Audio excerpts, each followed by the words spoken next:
wanna keep us skills warm, we need social reform, cause we're just so criminal. Linguist subliminal, damage is minimal.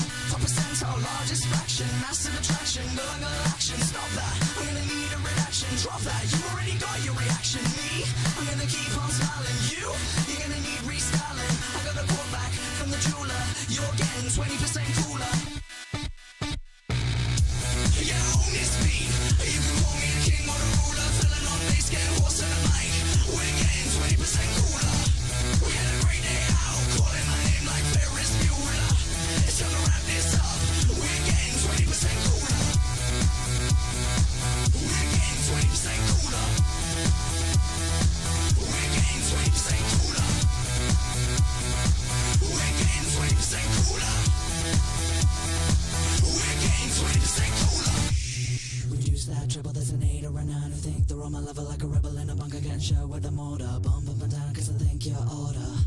Place your hand on my thigh, don't be coy, I can hear you sigh. Grounding your hips, I'll be flashing my pink, and in 10 seconds flat, you'll be back with a drink. Whoa! Bring out the Bacardi! Swag that sparkle up in the party, tap that like a phone in a cold war room on the 3rd floor, knocking on my front door. Me, I'm kind of a rarity. You, word that dexterity. Lean back now, here's what I meant. Getting cooler like 20%. Yeah, own this beat. You can call me a king or a ruler, filling on bass, getting horse in the mic. We're getting 20% cooler. We had a great day out, calling my name like Ferris Bueller. It's time to wrap this up. We're getting 20% cooler. We're getting 20% cooler. We're getting 20% cooler. We're getting 20% cooler. We're getting 20% cooler. Yeah, own this beat. You can call me a king or a ruler, filling on bass, getting horse in the mic. We're getting 20% cooler. We had a great day out, calling my name like Ferris Bueller. It's time to wrap this up. We're getting 20% cooler.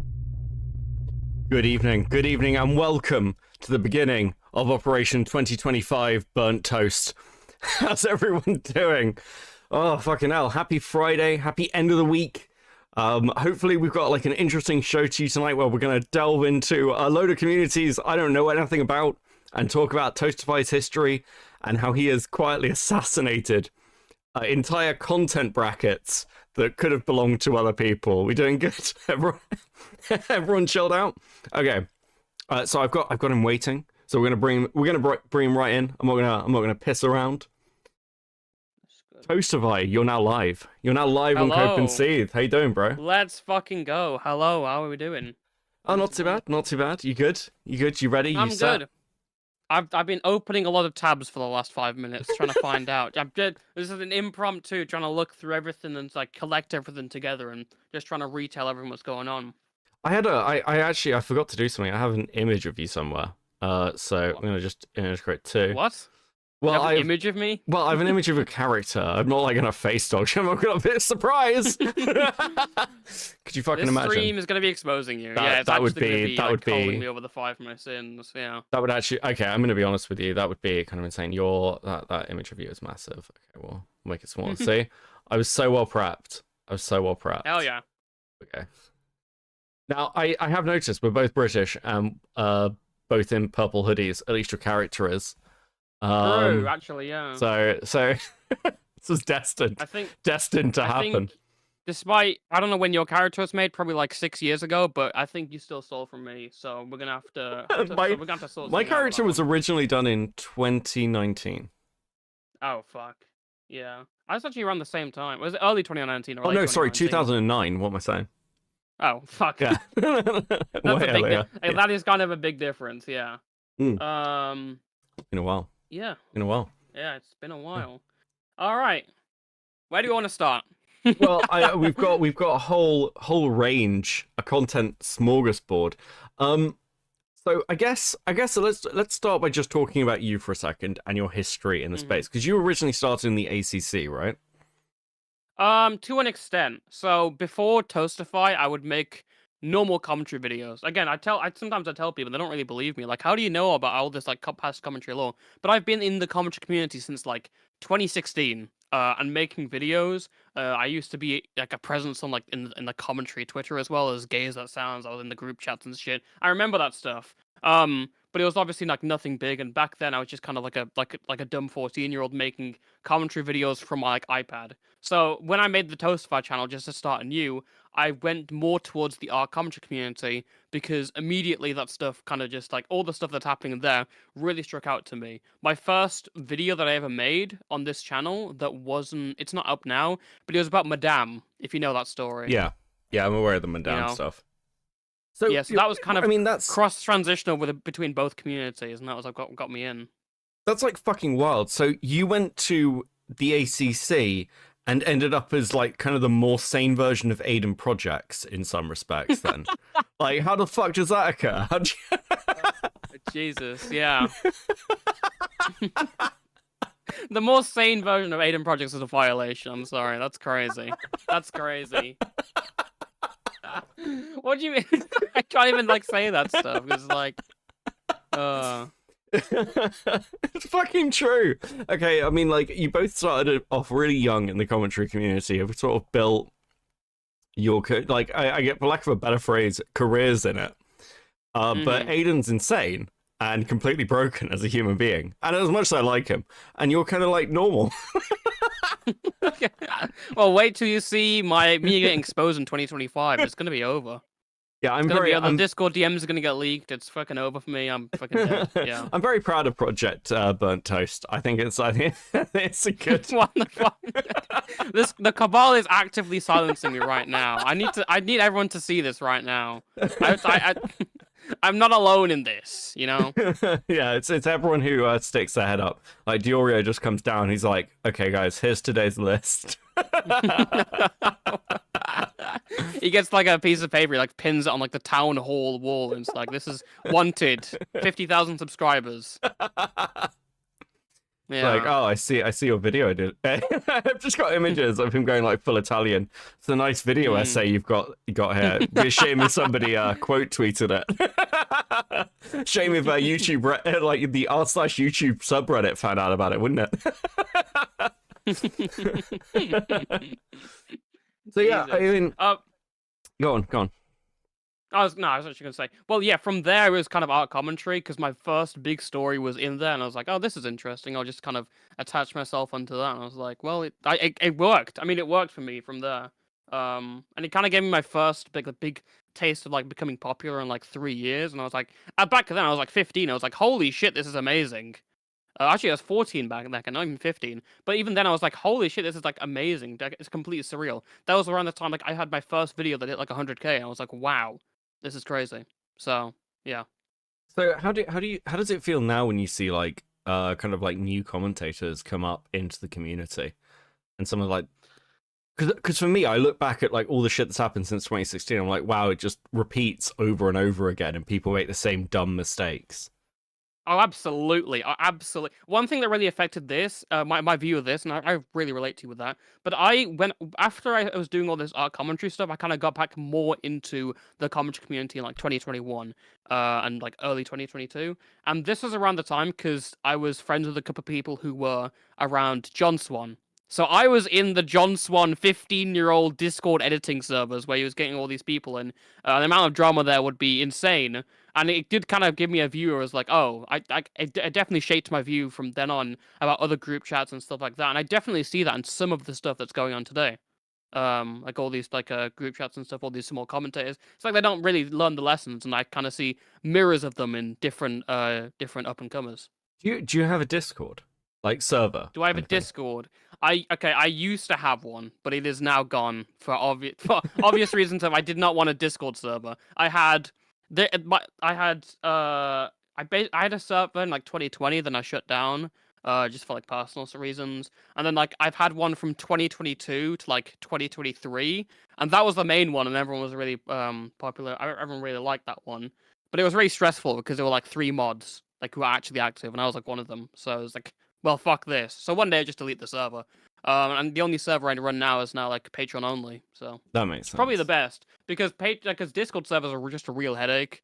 I mean, if any creators out there aspiring to become like a big YouTuber, Discord servers are just gonna fucking distract you and not help. Yeah, I just kind of ignore mine. I'll be honest with you. Like, and occasionally I'll get a message from one of my mods going, "Hey, you know somebody's like kind of pro genocide in the Discord, and I'm like, I don't know, ban him. Jesus. I'm just like, I don't know, fucking ban him. I don't What are your care, thoughts bro. on pro-gen? I mean, listen, we could keep the pro-genocide guy in here, but I just want to make sure before we ban them what's going on with that stuff. Yeah. So yeah, Oh, Jesus. fuck. I mean, I want to talk about your content as well, but let's just like quickly talk about what's happened in the last sort of like, I don't know, like 6 months. How have you found the content? Because I mean, like we've had so much shit. Like Boblax is gone. He's out the house. Dogpack and the whole Mr. Beast shit's been insane. Iamandix fled from the internet. Like, what's your what's your like health check on the drama community and like everything that's happened?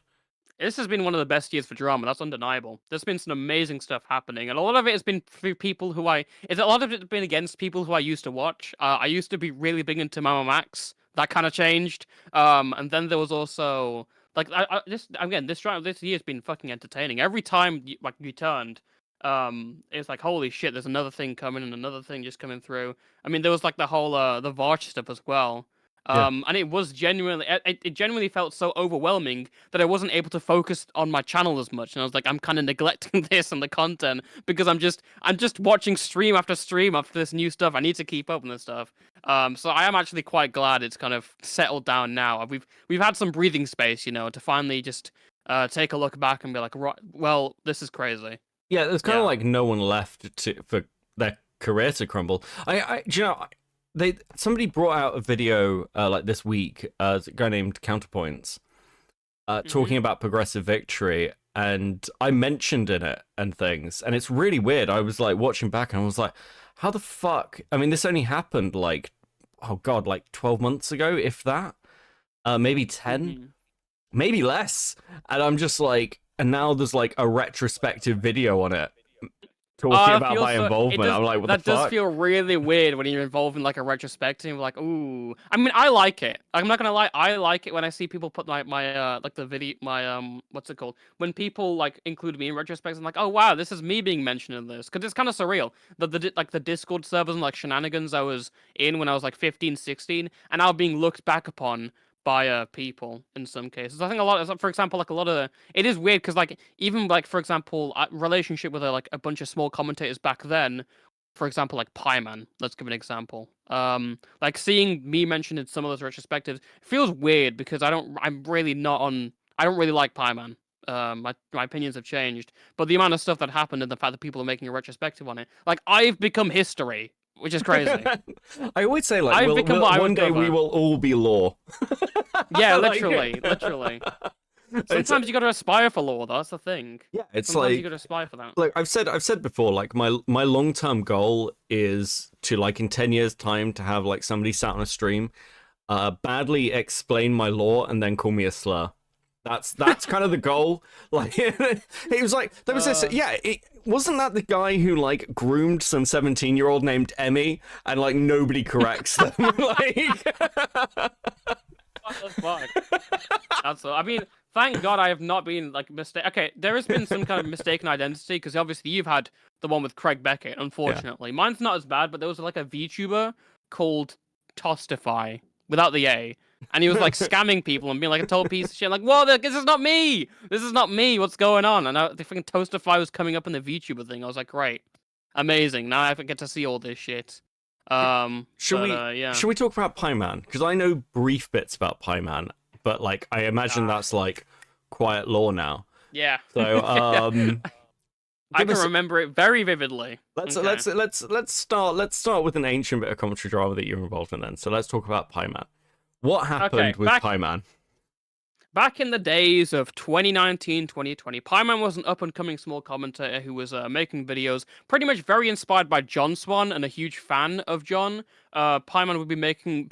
Their first claim to fame was a massive 3-hour video on LT Corbis, or Soph, if you're familiar with her. Yeah. So for those who don't know, she was a very young content creator, got like a big following. We're talking like, I think she was like 11 or 12.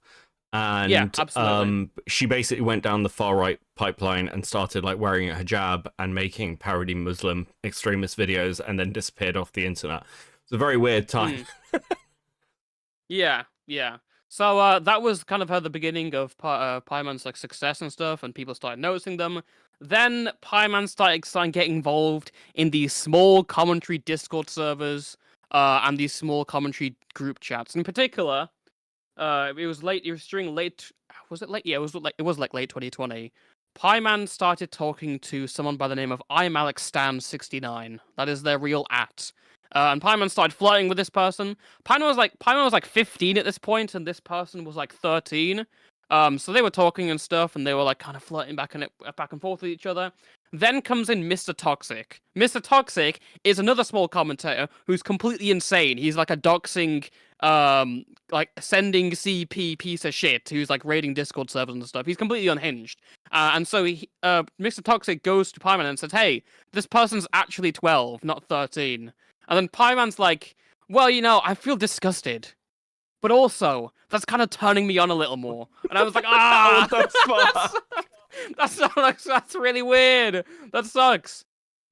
So obviously, after this gets leaked, it makes its rounds within the community. People start going really hard at Pieman and being like, "You're a pedophile." Johnson's like, "You need to leave the internet forever. It's gonna haunt you for the rest of your life." Pieman boots up a stream on their channel.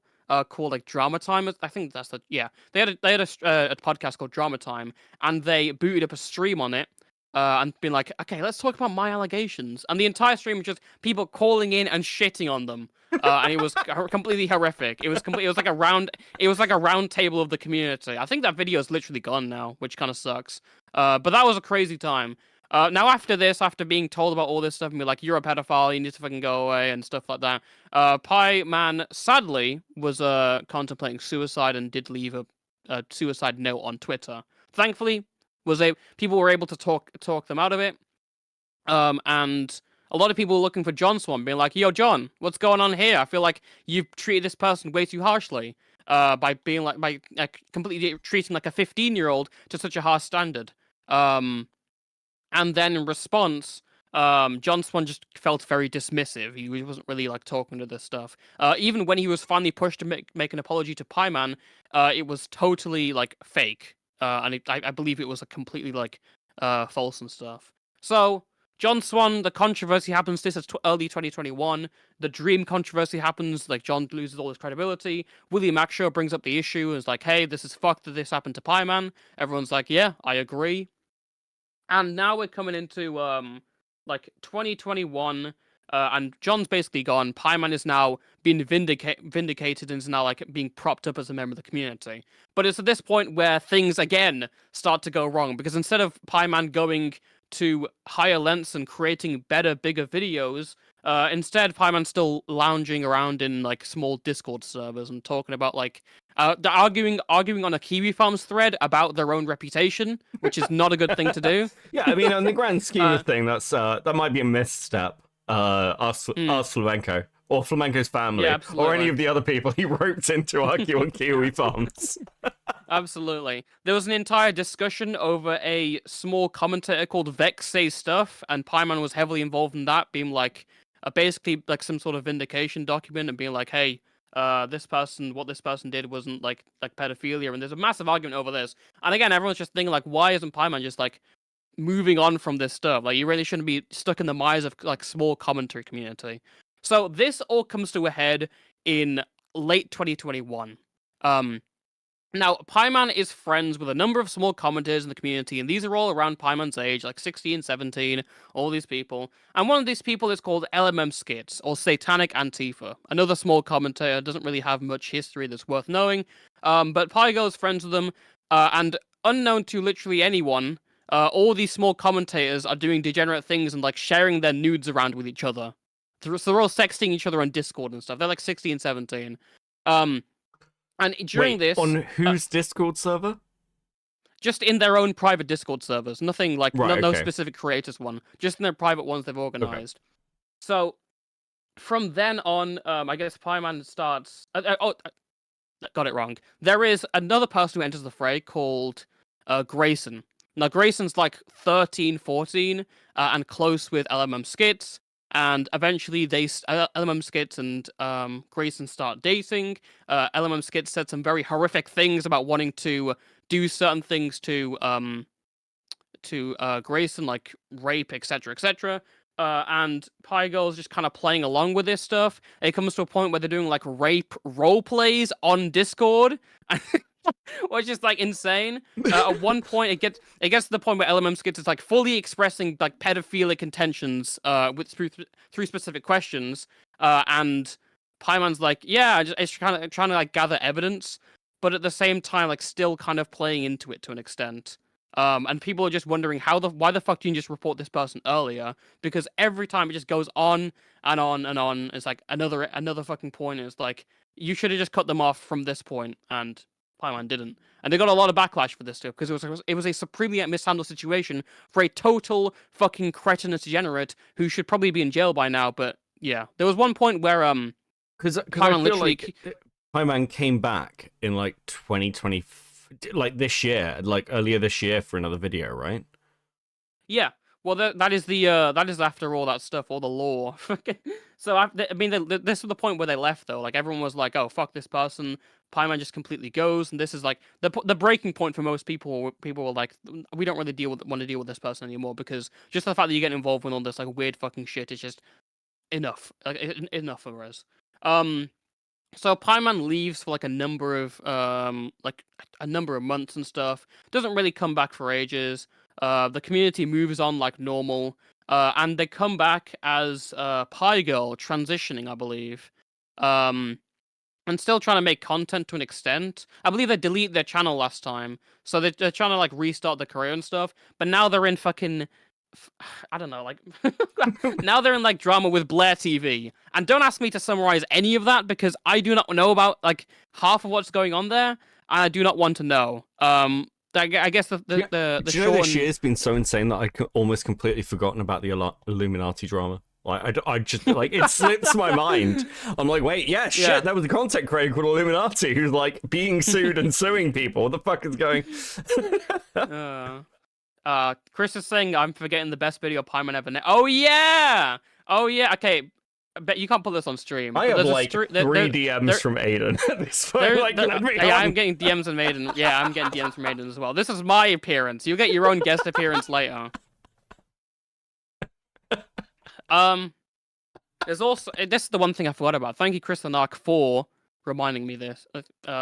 So Pygirl made like a video. Pieman made a video back in the day where it's like, "Hi, all future employers. If you don't want to hire me, be a brand. I'll be like a danger to your brand." The video is of Pieman in blackface with like a Nazi flag Chris stapled onto their hoodie. Yeah, This is how terminally online this person was at the time. I was like, "You've just ruined your life. Why are you doing this?" That is actually heroic. Like as an effort, just being like, yeah, like it's kind of like, imagine going a step further than getting a face tattoo. Like, do you remember Rage After Storm from 2016? Yeah. So Rage After Storm, for those of you who don't know, was a skeptic content creator. Like she had this like girl next door look kind of thing going on. And she was accused of being a Nazi. She wrote for the Daily Stormer. Load of things. But if you search her name, the first thing that comes up is her Kiwi Farms thread. And the last thing anyone has heard of her is that she got her Kiwi Farms thread delisted in Germany. Because clearly she was applying for jobs and people were checking her just Googling her name. And the first thing that was coming up was her Kiwi Farms thread calling her Nazi. So she was like unemployable in Germany, which is fucking wild. Like, what a way to fuck your life up. She was like 18, 19 at the time. Yeah, absolutely. It kind of reminds me of Jeff Holiday's tattoo. Oh god. Do you remember Jeff Holiday's tattoo? God. Oh, it's so funny. I do have a gift for you though. I will post it in our chat.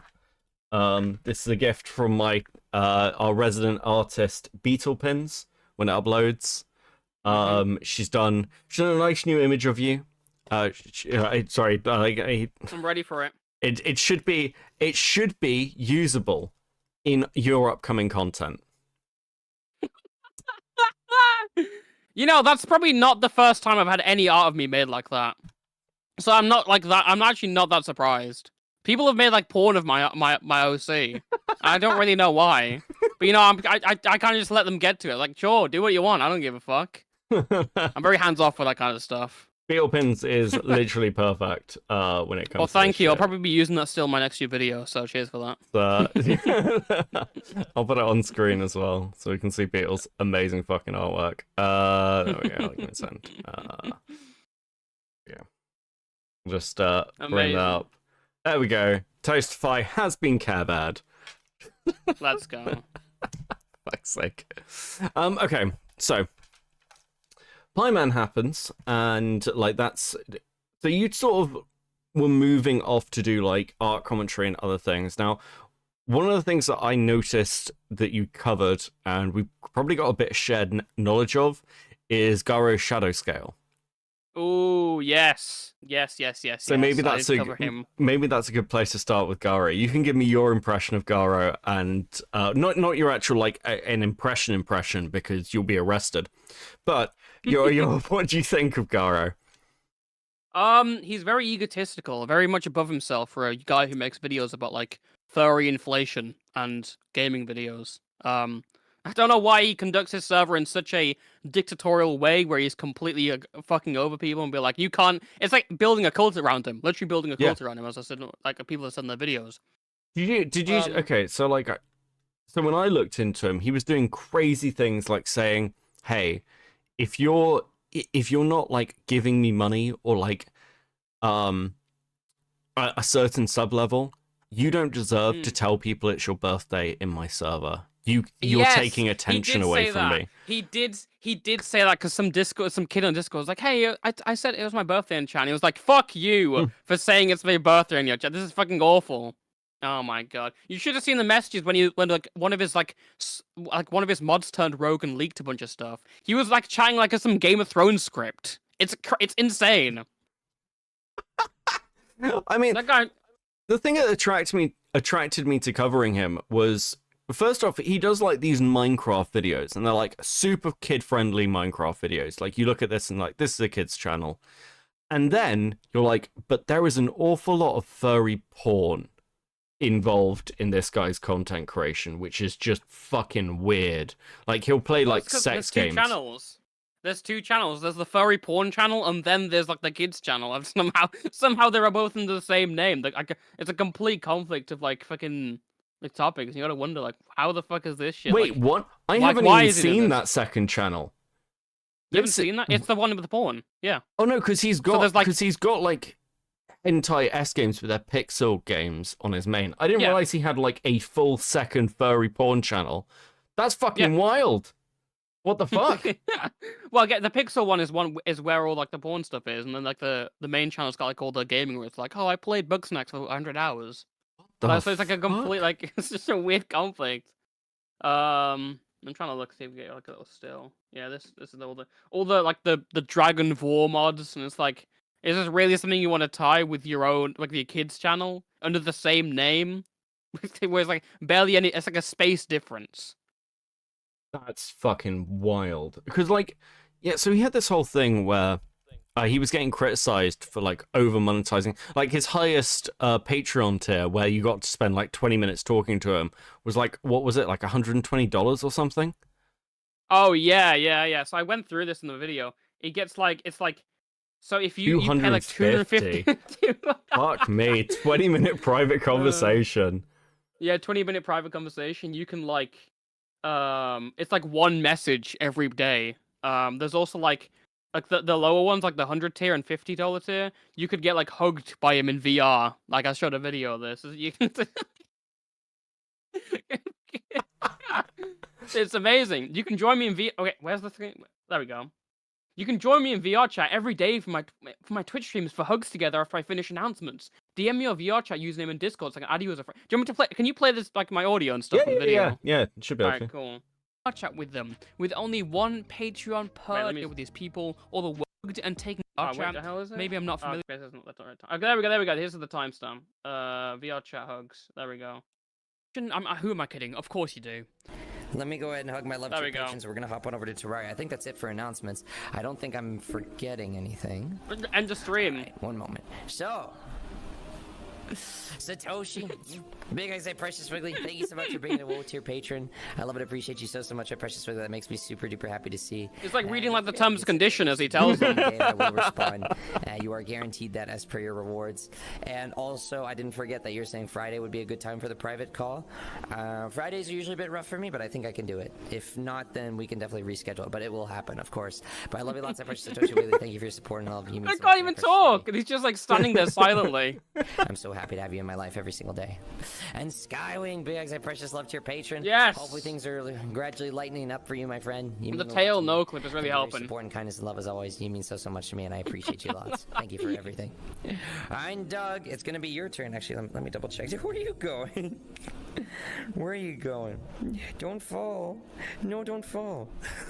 I don't even. This guy cultivates like a. He thinks everyone he's talking to is like a child who's like 5 years old. This is when the reality is that 5-year-olds probably can't afford like furry fucking VR chat stuff. These people are like grown ass men probably. So he goes up and he like hooks them in VR chat and stuff. It's so weird. That's insane. I mean, I can't imagine cultivating an audience like that. Speaking of which, there are multiple tiers of membership for Coping and Seething, from Coping and Seething and Molding. What the fuck? Okay, if we're doing this promo plugin, patreon.com/Toastify, you get to see streams every week. And just go slower and stuff. Don't forget to like and sub to the stream and the channel. Thank you guys so much for being here. Right, we'll keep it short. I'll be good. Okay, there's this so message as well.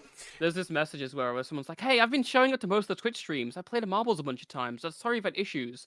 And Garo's like, "You came on at the 4th of September, the 8th of September, the 9th of September, the 10th of September, the 14th of September for a total of 2 hours, 10 minutes watch time. That's not even the full duration of a single stream. I see you sending lots of messages, but they seem to be condensed within short time bursts. Your low watch time suggests that you're just coming and going, rather than at least leaving the stream open when you can't be active. Why is this like the amount of like moderate look at just a viewer on one of his channels being like, hey, I'd be like, wait, I didn't even know it continues. Due to all of that, you don't qualify for regular status. You'll have to do better, much better. I was like, well, I'm leaving it's hard for me to leave the stream on when I'm sleeping, but sure. Like, I don't get this whole thing of like, you see content creators like beg for watch time. That like, Xanderhall did this recently. He was like, just, you see the stream, click on it, let it play for a bit, and it's just like, bro. Nick Ricardo used to do that back in the day. He used to tell people just put my video on muted in the background. It's like you shouldn't be that connected to your audience. So it's like I think audience connection's good, obviously, but it's like there's a point where it's like you shouldn't be that connected to it, Yeah, it's fucking bizarre. I mean, out of all the people you've come across, who do you think's like up there as the weirdest? Not like obviously excluding the people who are, child groomers. The weirdest. What qualifies as the weirdest though? You mean like the most depraved, or like of all the stories you've come across where you're just like, I can't believe this person exists on the internet. Okay, I got a good one. I got a good one. Give me 1 second. You know who JaSonic is? No.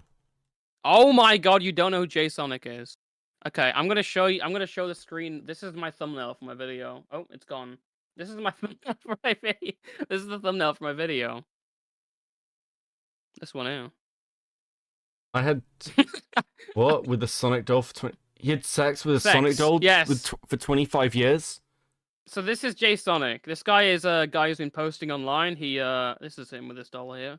So this guy's been fucking his Sonic doll for like 25 years. Wow, D-Max is not looking good. What the fuck happened?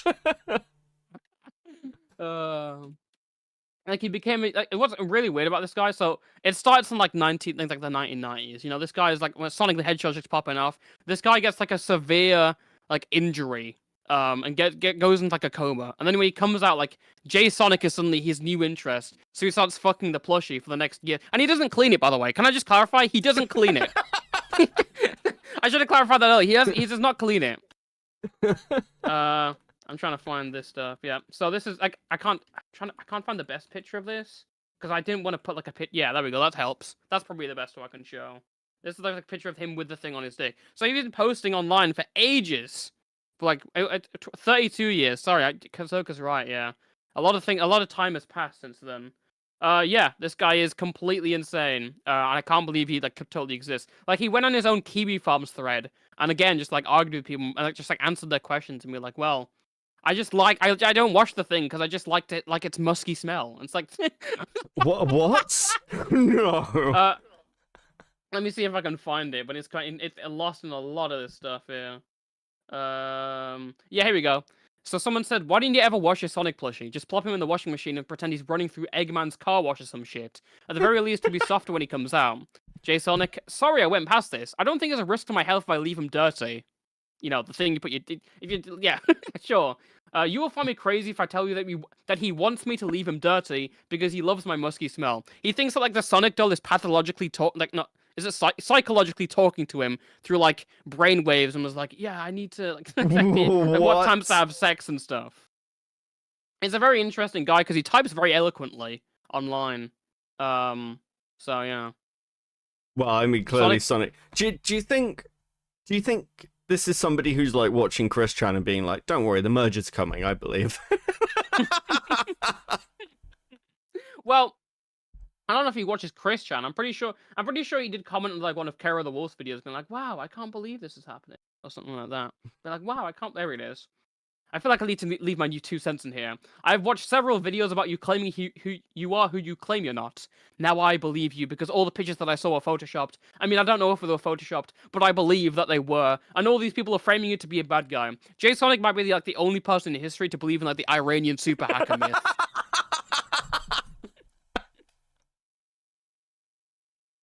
Amazing. Didn't Kiro try and come back as well? Like yeah. Under his like new this is the Radiance Snake. This is like when he was coming back, and JaSonic is like, "Wow, look at this! I can't believe my favorite creator's back. This is amazing." Can't believe Kiro's back. That's so good for him. I'll send him some roadkill. So obviously, with that interaction, you can guess JaSonic has not been too friendly to the miners. Which I have to go over because I have to do this stuff. This is like, so he ran like some sort of like weird like NSFW like I don't even know what fucking god. So I don't even know what to describe this. It's like, is it Second Life? Yeah, something like that. There's this weird post where he's talking about how like some girl called Ariel, and he's like, I want to keep this girl, but her parents told me not to show my private parts to her anymore. It's like a really weird post. Wait, what? Hold on, go back. What the fuck? Yeah, I'll read this out. So, he says, it's okay. I'll do everything to keep Ariel in my life, including not showing my private parts until she was totally ready. I'm sorry. Actually, this is the other way around. Basically, he says, hi there, how are you doing? When I woke up and called my girlfriend, her mom answered and gave me a warning not to show my private parts anymore to her.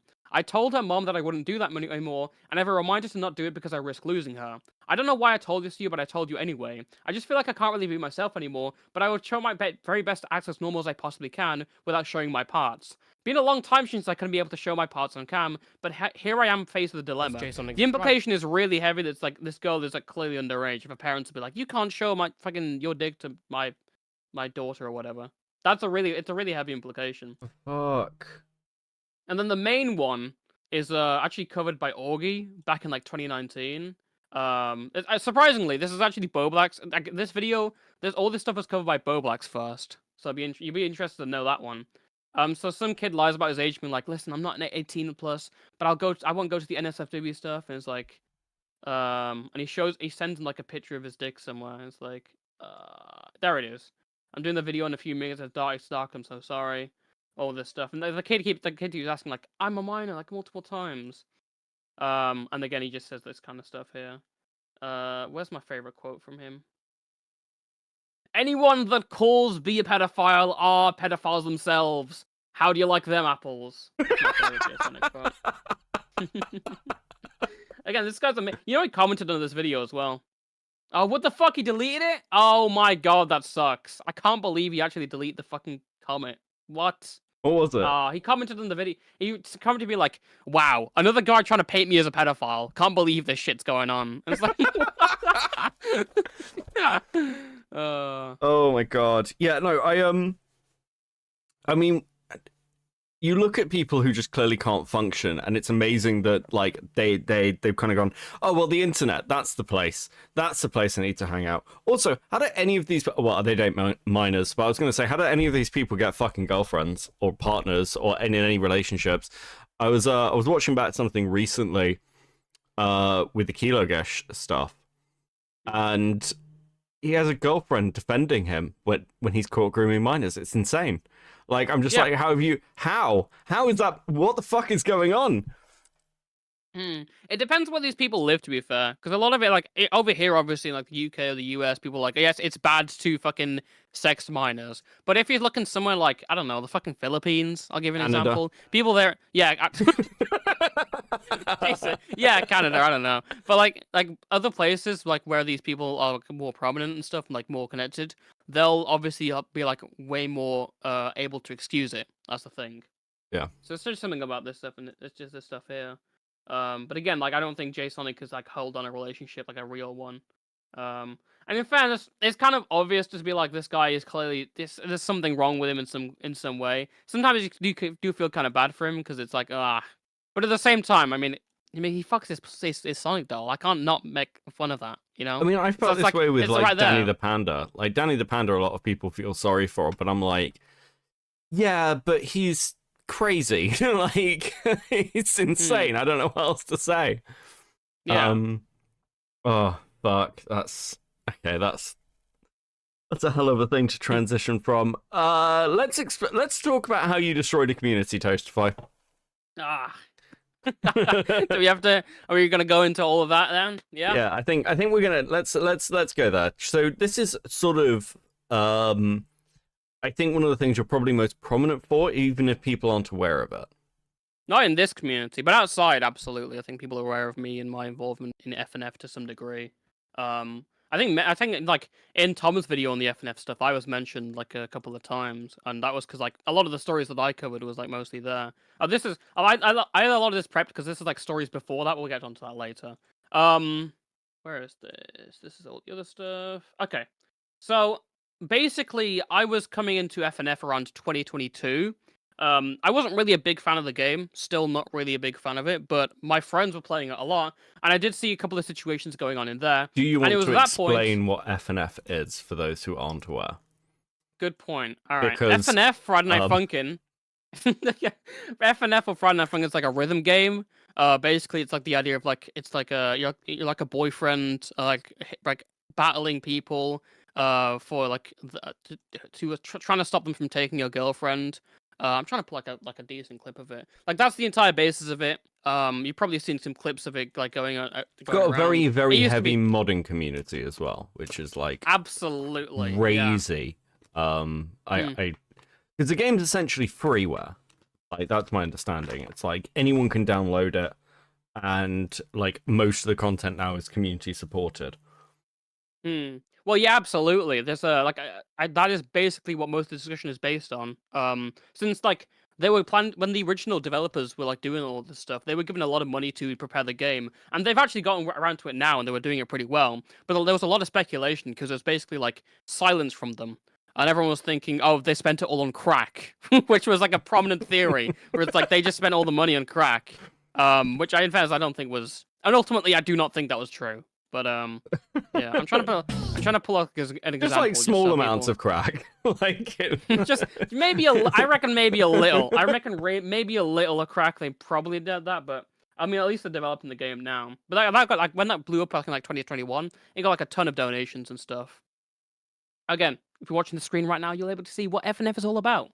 So, with obviously a big modding community, you can expect a lot of the things to be based on FNF and its community. You know, people are like more revolved around creators. It was kind of the perfect mix, but it's also the fact that like this is a game that has like a very kid appealing style, but also some explicit topics. Although they're like it's like references and stuff, but like there are some explicit topics in there, like some of the names and stuff.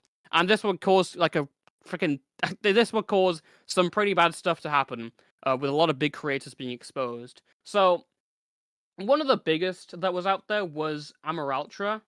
who had around, I think, 200,000 subscribers, maybe more than that, I believe. But he blew up super quickly. This guy was some Indonesian kid who was making like Geometry Dash videos, and then suddenly started developing on FNF stuff. And he was kind of like a trailblazer because he instantly got like hundreds of thousands of like views and subscribers in only like such a small amount of time. Was this a graphic? What's this saying? Yeah, so like 90K in like a month is crazy. That's crazy growth. And that was like the way he was getting his videos, getting millions of views. Trying to pull up his channel right now as I do. This guy was, again, I put him on screen here, but like the comparison is like this guy was like the dream of the community. Like it completely came out of nowhere and totally blew up. And then everything changed in like a day. He totally fell apart in a day. This is his channel, by the way. Yeah, like all his OSTs, millions of views, comic dubs, stuff like that. This guy is basically centered around the entire community. Jesus. So, what happened next is that You destroyed him. He got exposed. In fact, this one wasn't entirely me. This was the community had kind of already done it by now, but my video has just kind of popularized all the information. So, AmorAltra starts getting in a bit of trouble. He starts getting in some accusations of some sort of mistreatment of his team and stuff, where it's like these, like, there are like allegations of like essentially worker abuse, where he's like telling people to like go far beyond than they're meant to do, to the point where like they get ill. And people are like, wow, this is fucking crazy. There's also like AmorAltra's been caught talking with Ethos DX, who is like another FNF modder who's has his own like complicated lore, but he's essentially a pedophile. And so the entire thing is like, guys, why is AmorAltra talking to this person? And then it all kind of falls apart like pretty much instantly. When people start talking about like how he was like treating editors and stuff. And then his alt account gets leaked. The alt account, NSFW account. It's over. Being asked by an anonymous source. Wait, what was that? What was that under the alt account? Oh yeah, sure. I'm being asked for an anonymous source to post his screenshots. Proof the NSFW will be in the reply below. Sorry in advance, they're pretty fucking bad, Jesus Christ. So AmorAltra would operate his own NSFW account on Twitter, where he would be basically drawing porn of him and his friends. Wait, what? Yeah. All these... Yeah. Yeah, I can't show them, obviously, but these are all censored out. But it's like literally like porn of him and his friends. And it's like, bro, you have like a career. Like, what's going on here? Again, more porn of his friends. Haven't used this account in ages. It's a while since I was actually horny. One of the people. Now, what's interesting is one of the people in this stuff was like a minor, but they were like 17. So one person was 19. Amor was 18, and there was like someone who was 17 in the situation. Okay, so it's like all high school ages and like fucking weird, but it's just like, okay. Yeah, I'm trying to find where's the wholesome community you found there. Amazing. There's a screenshot where he's like, I have like a small penis or something like that. I have to find it. It was I can't fucking find it. Fuck's sake, that's awful. But there was one where it's like he's literally talking, be like, it might be small, but it's too small. It's like some fucking weird art. So people are like, this is kind of weird. What the fuck's going on here? And then the same day, a Reddit post basically drops, being like, listen, AmorAltra's done weird stuff, like way more weirder stuff than this. A few years ago, there were people who were pretty young, and he was acting very weird around them, acting lewd. It wasn't like he was specifically dating anyone, or like specifically, it wasn't like a specific victim of some sort that he wanted to date, but he was genuinely acting really weird, like drawing like porn of these kinds of people, and these were like what 12, 13, 14-year-old people, and he was 16, 17, which is weird. I mean, I feel like it's kind of the obvious, stating the obvious, but yeah. So yeah. this is all the stuff. Yeah, and then from there, where's this one? Yeah, just making weird comments in Discord and stuff. Again, this is this is a fantastic screenshot that I found here. Which I'm not going to read out. What the fuck? Oh, again, these people are like Discord degenerates. These people are Discord degenerates. Then one of the people involved actually came out and started talking about being like, literally like he was like sharing porn around with these people. Some people started talking about like how he would been sending around his NSFW like account to minors at the time. And generally people were just really weirded out by this stuff, just because like the way he was acting around these people was fucking weird. and everyone was like, Jesus, this is fucking freak behavior. What's going on right And this now? was like the big, like one of the biggest content creators in that community at the time. Yes, like genuinely one of the biggest. This is him asking another miner to like draw porn of like his characters and stuff, like fucking coloring it in. Yep, this is him asking a 15-year-old to get an NSFW account and asking to see their penis. Just crazy. I'm retweet it.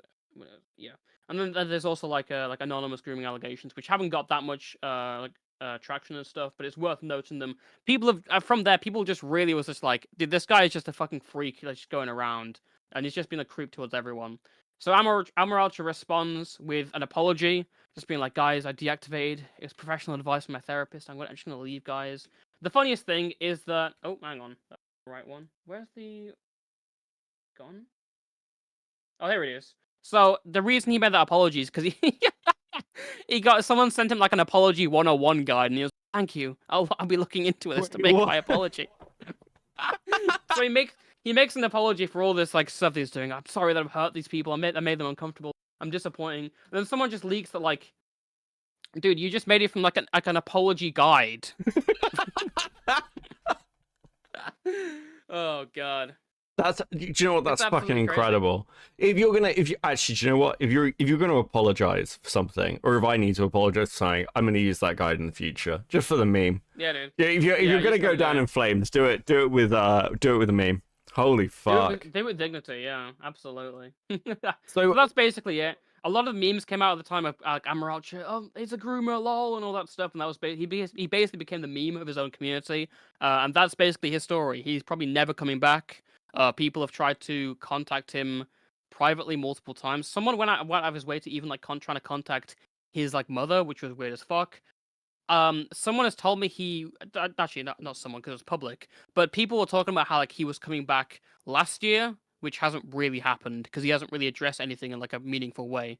So yeah, this guy's basically cooked. That's the whole frame of this. That is now my biggest video with 1.4 million views. So if that's kind of like your start in the FNF community for going, that was my most popular one, to be fair. What was your so after you want to know my start? Yeah, I want to see like the reason I delayed how did you this end up in this fucking space. All right. I'm going to tell you all about the maze. This is the reason I've left this out for later, because this is a really long story. And it's a lot of I don't even have any water with me. I might have to get like some water for this. But it is a really long story, and it takes a lot of lore building. Okay. So, are you aware? We can pause for water breaks if you need a water break. Can I quickly get it? Because I do not have any water. Can I quickly get some water before Go get some water, and I'll catch up with chat who I've been neglecting. Thank you. No worries. Okay. All right, guys, how we doing? Thank you. You know I'm terrible at reading all of you when we're doing chats with people, but Slogans, member for 2 months, Seething, thank you very much, and Get to Berry, member for 3 months at Coping, much appreciated. 07, Go Rise, Shillmore, Crabman, Dance for the Dollars, thank you. I will, and listen. It's been a good week. I've not streamed as much as I wanted to, but it's I think the election took it out of me. Fuck, where was my brain at a second ago? Shit, I know some people want to ask Toastify questions as well. I will probably do call-ins into like a group thing at the end for people who I fucking previously know, and we'll do a little bit of that if Toastify's down. Crabman, you've finally noticed us. Sorry, guys. Listen, we had a very quick start. It's Friday. It's all chill. Ask Toastify if he knows about the groomed dingo allegations. What the hell is the groomed dingo allegation? The answer to that is clearly no. Wait, are we talking about dingo as in the content creator dingo? Are we talking about northern dingo? Or southern dingo? Eastern dingo? How many dingoes are there? There's a lot of dingoes. I only know dingo from the Destiny stuff, and I know either northern or southern dingo is like super racist. That's all I know. Okay. I have my water. I'm ready to get involved in this stuff. This is going to be a long story. Fucking go. So are you aware of the Sunday Night Suicide creepypasta? No, I don't think so. No. So it's a Sunlight Suicide is like it's a creepypasta. It's basically it's like based on like the Mouse AVI creepypasta. That's actually what it's more known as. Basically it's like a DVD and like they see like Mickey Mouse and walking and then he like kills himself and it's like some really creepy weird fuck stuff. yeah, no, I actually am aware of that. Yeah. Yeah, I mean it's a screen. This is basically what it is. Yeah, I don't know why I call yeah. it Sunlight Suicide. The reason I called it that is because this guy, oh, I can't find him. There we go. This guy is the Maze. There we go. This is the Maze. So the Maze back then was a modder of the of that thing. He basically used that idea and used it as a framework to create an FNF mod where you basically rap battle against the suicidal mouse. And it's called Sunday Night Suicide. And the mod became actually really popular because everyone was like, wow, this is such an amazing thing. But Maze's career was kind of derailed because basically his entire thing was like he was a total lolcow and he was really involved in some really weird Discord degeneracy shit. So as we all know, as all YouTubers start out by Maze started out by making mashups and stuff, just generally being on the FNF community. This is versus Kai. Kai is his character. This is a thing. This is like a representation of him. Maze is like obese. This is going to be a part that is kind of irrelevant because a lot of this is going to like revolve around like weird fat fetish war things. But we're getting ahead of ourselves. It's always fucking vor. Okay. Always fucking vor. Okay. So he started by posting and stuff. There was some little controversies, like he posted this weird image and he got banned from TikTok a bunch of times. This is like one of his idols, JC Hyena, who was like a total freak as well, but we're not going to get into that for too much. Okay, this is the first controversy. Let's go full screen. So Lil Nas X, the popular pop musician. There was a controversy where he was basically his boyfriend was cheating on him. And the Maze heard of this, and he fell to his knees in the middle of the Walmart. He was like, I need to talk about this. So he posted his community tab. I heard about how Lil Nas X's boyfriend had an affair with him about 10 other people. I felt awful for him. I wanted to make an FNF tribute song where he'd vent his feelings for boyfriend, who would visibly feel bad for him. The only problem is, I don't know if that would start something controversial. And everyone was like, okay, this is funny. Everyone's like, this is dumb and funny. And people were like, this is a reaction to a controversy. It's like, just being like literally like an anime crying gif. And it kind of became a lolcow responding to this. For example, there's this screenshot where someone says, FNF fans on their way to make a mod about their wife divorcing them. Then Maze replies, shut the fuck up, you bastard! At the bottom there. But Maze was getting so clowned for this that he began to like fake his own quitting YouTube, and he decided to make some like master plan where it's like I'm gonna quit YouTube so all the haters go away. And of course he announced this to someone in Discord and he got leaked. So this is him being like, guys, I've had enough. Enough is enough. I've had it with everyone constantly busting my ass about the Lil Nas X affair mod, which wasn't gonna even be a mod in the first place, but it doesn't even matter anymore. Because the mod I was going to make that wasn't even going to mention the affair is hereby cancelled. I will no longer be affiliated with it at all. I'm going to delete everything from the internet. I'm going to leave at all if you don't stop.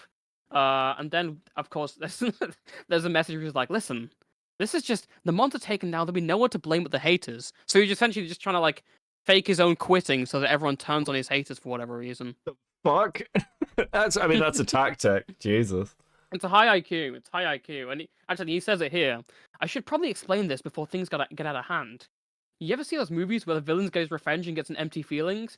I was thinking if I quit, the haters would definitely be happy. But after a while, they'd think, now what? And the reason I had that whole thing on Discord was because I had a very stressful day at work and did not have the patience to explain myself.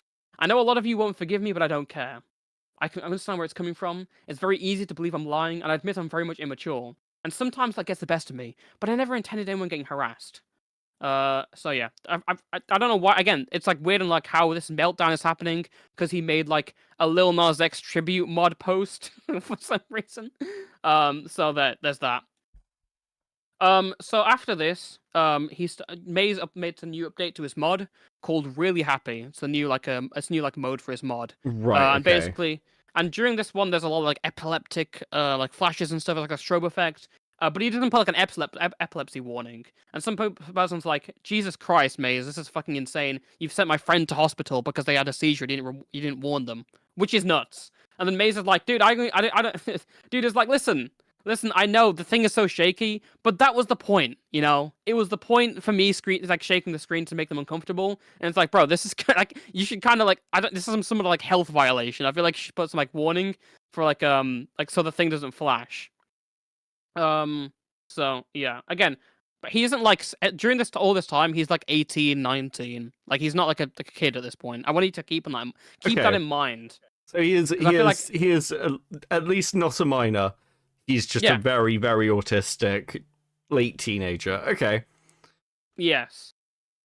Okay. Wait, what's the NFTs? Did he do what? Oh, so he promoted NFTs accidentally. What do you mean by accidentally? How do you accidentally promote NFTs? His idea is like, listen, this fucking thing sponsored me to make a video for them, but I didn't know there were NFT stuff. I didn't look into my sponsor, and so he responded by doing like a Family Guy voiceover AI response. Like this is an official response to the drama. I can play this actually. In fairness to him, he did apologize to the NFT drama, albeit in a Family Guy meme. You know what really grinds my gears? You view. Fuck you! This is his actual video. Catch up. Let me get you up to speed. Not too long ago, a company called Vive offered to sponsor me. That made ads for them promoting their business. I'm known to Proof. Viva's an NFT company. Oh my god! Oh my god! I'm not sure he has license to this. Okay. I'm gonna finish the V video and then I'll take away my extreme mess.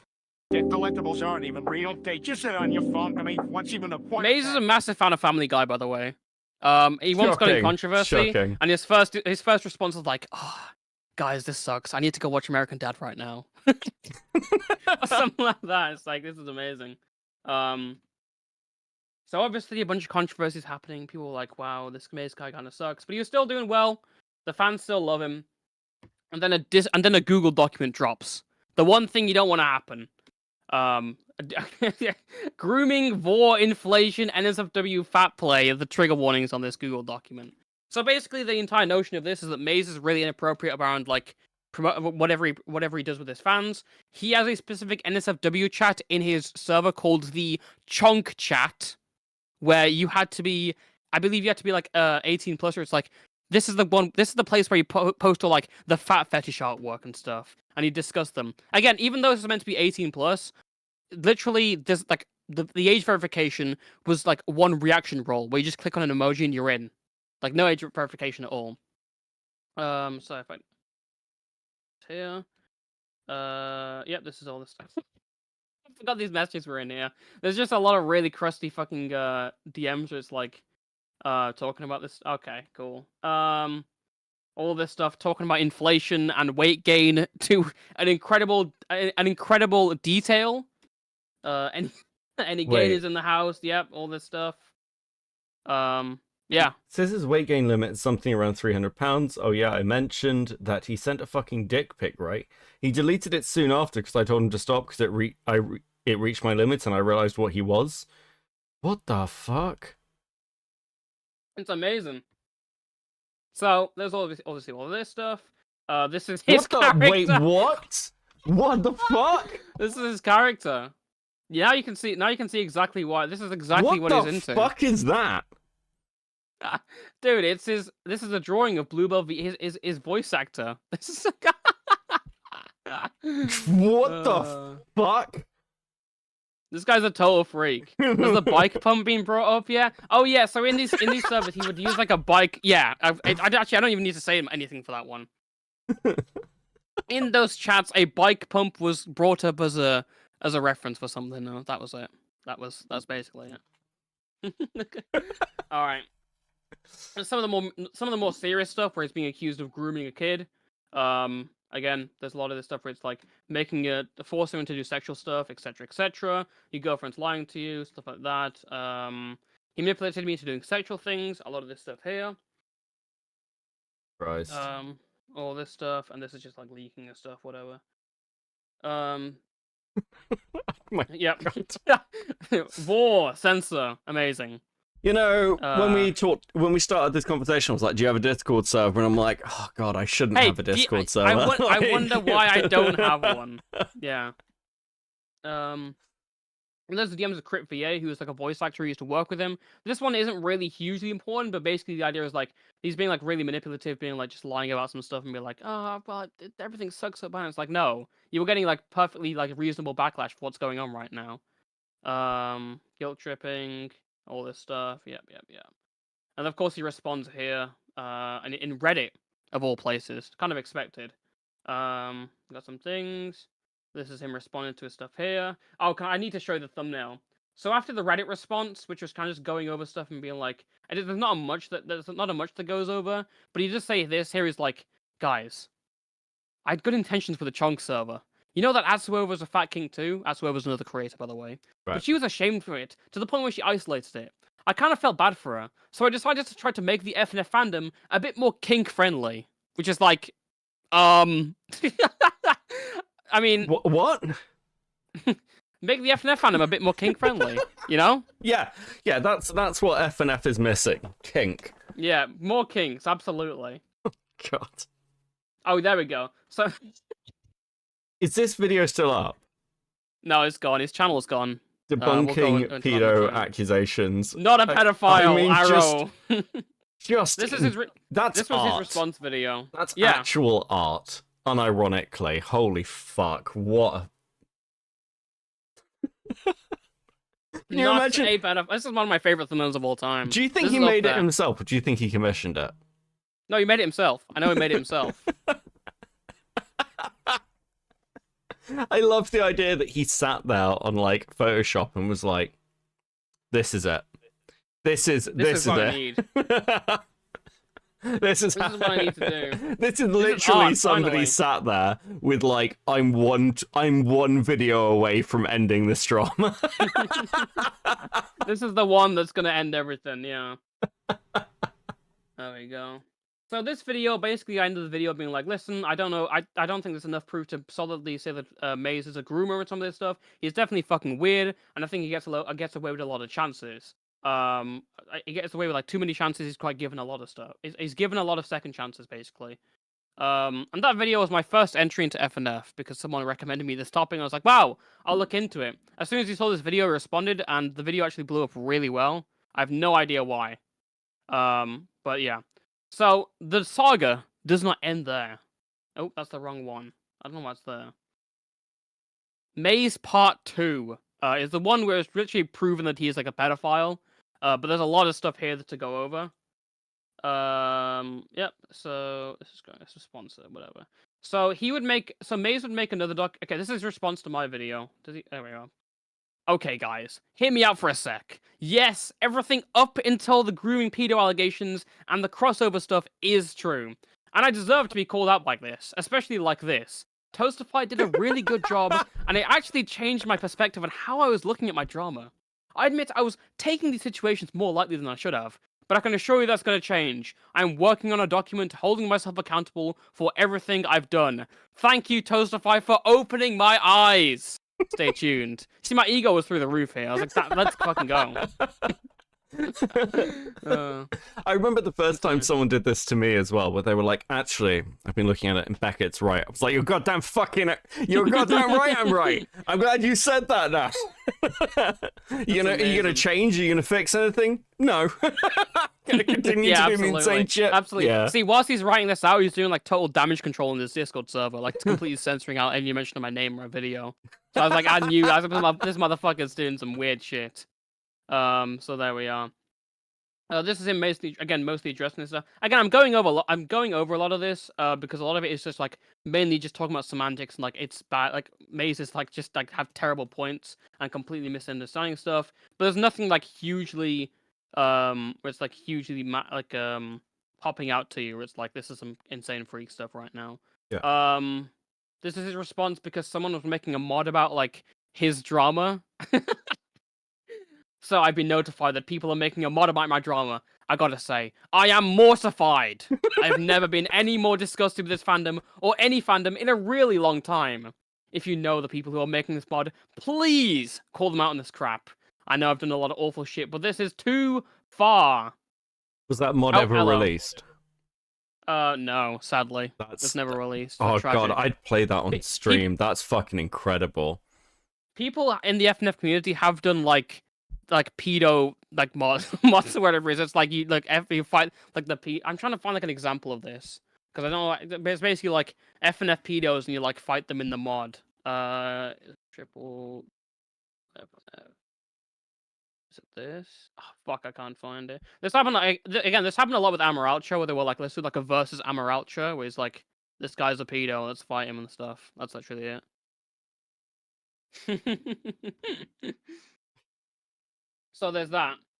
So, Immediately after, actually, what do you want to ask? I was going to say, so through all of this, he's obviously taken on board that your video's getting a lot of views and you're getting a lot of attention through this, but still, like, referencing you, shutting everything down, knows how the community works, and he never thought to just log the fuck off at all? No, not really.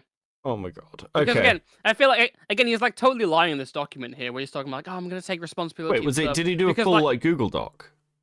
Yeah, again, I'm skimming over a lot of this because there's not really a lot of that's coming up here. Where it's like, but it's like it's not like actually the entire sentiment is that the Google Doc was shit. I'll guarantee you from my word. A lot of this stuff I believe you. Should take another mod. Yeah, yeah. But the entire thing is like he's apologized of like I'm sorry guys, but like it's a total lie because this is another interaction here with a minor. You can read this out if you want actually. The Maize gives Softy a hickey. Oh god. Someone put on a few pounds. What? Tell that to the mirror. You look like a land whale. Holy fuck. You don't have to read this one, but I think people should know it's there. Oh, wait, what? I want the pink leash, not the collar. The leash. What color do you want, Maisie? Gwen. I lick Softy again. I lick Maize back and hug him. Big Softy boy. What is... Oh my god, I can't... Listen, you're not getting a sound clip of me saying that fucking word. You're not getting that one, don't worry, it's fine. I set up my... Oh my god, what yeah, you can't... Yes, master? Jesus. Would you maybe want to do a VC? Fucking hell. Yep, this is all this stuff. Again, more interactions with minors. It's like, dude, oh, hang on, here it is. I'll read this out, actually. Not my cup of tea, but that's completely valid. Everyone has their own preferences. I watch girls inflate themselves. Sometimes I listen to wolves explain to me why I can't simp for them, and then we go to a back alley and make out. Yeah, just a gem from that one. Oh Again, my god. There's weird fucking stuff going on right now. I'm leaving the internet. I'm leaving the internet. Like, this is kind of my thought. Like, where would any of these people fucking go? Like, there's nowhere these people can run away to. Well, I'm gonna give you a spoiler alert. Actually, after Maize leaves the internet, he goes to Fur Affinity. Oh, shocking! He has his own account there. I'm shocked. So surprised. Absolutely. That's crazy. Oh god. Oh god. But there's all this stuff that's adding where it's like he's really It's like there's some weird stuff going on with these people in DMs. His server has like an NSFW like commission thing where it's like, dude, what the fuck is this? Like, what's going on with that? Why'd you have that there? Again, just general irresponsibility and all that. This is him making a document about Bluebell VA, who is a former a former voice actor who used to work for him, and it's like a call out. It's like, dude, I don't think you're in the position to do this. Sometimes when you expose someone or something, they'll like try to expose someone else and be like, listen, guys, I'm not the pedo because look at me, I'm helping the cause. And it's like it's not really gonna absolve you of this stuff. And Maize's claims are just based on literally nothing here. Like it's just like testimony and that's it. And then there was this Instagram video posted. This is the big one where he's essentially this is the main basis of the most evidential grooming allegation against Maize, where it's like they were talking to each other. I believe he was 14 and he was like 18 to 19 between it. And they would talk on TikTok and stuff. And he was like doing this stuff. Apparently he messaged this person's like a cousin who's younger and asked them to like, hey, give me like gain weight for me, please. And it's like, whoa, this guy's a fucking freak. February 2021. Yeah. Imagine getting exposed by Instagram Reel. That's gotta be like you keep scrolling. It's like, I recognize these DMs. Yeah, that's gotta be the point where you're like, maybe it's a little bit Jova. Maybe we're done here. So after this girl cuts him off on TikTok, he starts emailing her because he still has her email address. We have all these emails. I look like a rock star. You want a response? My fault, not my fault. I'm done. To you and your mother, because I have better shit to do. I'm trying to see. Oh, there we go. Actually, where is this? Where is it? There we go. You think I'm stupid? Well, I'm fucking not. I know the difference between a body positivity account and a fucking fetish account. Your fetish account included quotes in your videos like I'm 270 pounds or something like that, and plus the camera was so close. This is not true, by the way. You say you can't sleep, but I can't sleep because of thoughts of how mad I am at you. And I don't even fucking think like about replying with something shitty like, well, I guess this is the end. That bullshit doesn't work on me and never yeah. Where's the one where it's like, where's the other one? Fuck. Where's the one where he posed? Yeah, here we go. This is the one where he poses as his mother. Wait, he posed as his mother? Yeah. So this is from someone called Kathy, and he's like, "Hello, this is William's." Where is it? That's some yeah. Rose Hello, Malay this is shit. William's Holy mother. fuck. Holy yeah. I would like to talk to you for a moment before you call the police, because the girl at this point is like, I'm gonna call the police on Maize. This guy's a freak. He's brought this situation to my attention, and I'm not amused with him in the slightest. He's gonna be grounded for a very long time. Could I see the screenshots of these roleplays? What? Yeah, so he's posing as his mom and be like, "Listen, I can't believe my son is doing this. Can you send me the screenshots of the roleplays?" And it's like, obviously that's not gonna happen. So there's that then. Fucking hell. So obviously this comes up as soon as the video comes out. Maize changes its name to Starlight. It's Yeah, like the a few classic days later, rebrand. literally. That's based. Yeah. And he also says, listen, I'm rebranding myself because one of my old associates who had a big influence on the advertisement has been caught doing sketchy shit. Or he's blaming like all the old DMs on like someone else who is using his email and under his name. Where it's like, dude, I know it was my name, it was my email, it was my account, but this was someone totally different, you know, it wasn't actually me. Yeah. It's basically being like, dude, I got hacked. This is why. I got hacked. Someone else is doing this. And it's like crazy. Yeah. So was this the yeah. end for Maize, or did Maize continue after this? Well, we're nearing the end now because things are happening all over the place. People are calling the police. His dick pic was leaked. I was unfortunately able to see it. I did not like it. It's awful. I was terrible. First, like YouTuber dick pic, and it was insane. I was like, what the fuck is this? I've just got images of you being like involved in this story, and then just getting the dick pic and being like, maybe I'm done. Maybe I'm done with this story. Maybe I'm done with YouTube. But what really caused him to quit wasn't all these like allegations and stuff. But it was like someone made a tweet being like, "Lol, this thumbnail." You know, obviously the one was like, not a pedophile thumbnail. Sorry, what's this the liquid? This is my edit. Sorry. Liquid Maize? Yeah. Okay, so you know like Liquid Chris and all like Liquid I'm Wing, familiar like, with the and all that stuff. So after Maize quit, someone else called like Liquid Maize was like, dude. Wait, actually, his name wasn't Liquid Maize, but he was like, dude, I'm the original Maize. This guy clearly stole my idea and stuff, and this guy is like of my properties. I can't believe he did this. And like people were like believing this, like, wow, what's going on? And then like a day later, he was like, actually, I'm not the. I was never. This isn't true. Lol. But he kind of everyone was like just treating me like, dude, this is the real Maize. This is like the Maize and Ultimate Timeline where he was like good. And that was basically it. I'm pretty sure he did mod a few things, but I'm not too sure about that one. But yeah, he quit. I thought about this for a while and made my choice. I'm deleting my channel and leaving FNF for good this time. It's clear that someone like me isn't fit to be a social media celebrity, and now it's gotten to the point where my family thinks I'm a liability. You can still catch me on Discord, but deleting the server. I used to lose community, but now I get scared every time I post something. I'm probably just gonna be a fetish artist or something. Thank you for sticking with me thank you for sticking with me for so long. This YouTube channel will be deleted in 12 hours. And he's pretty much gone. Well, it's nice That's that they the gave end. people time to archive it. Yeah, it's true. That is true. Here's That your was fucking basically warning. the end of everything. And he pretty much left the internet. Crazy. Jesus. That is the Maize story. And even from then, there were like offshoots of what was going on there because oh, where is it actually? That obviously we mentioned that Bluebell person. Actually, this is a story without like involving me. Let me see if I can get this. Yeah. Okay, so when Maize was doing his mods and stuff, he had a bunch of people surrounding him who were working on different stuff. Like the voice actors who were working with him on his mod. Most of these people are now freaks, and I've had to deal with some of them personally. So, for example, this is Magiku Maggie VA. This is like some fat 30-year-old woman who is like a voice actor and stuff.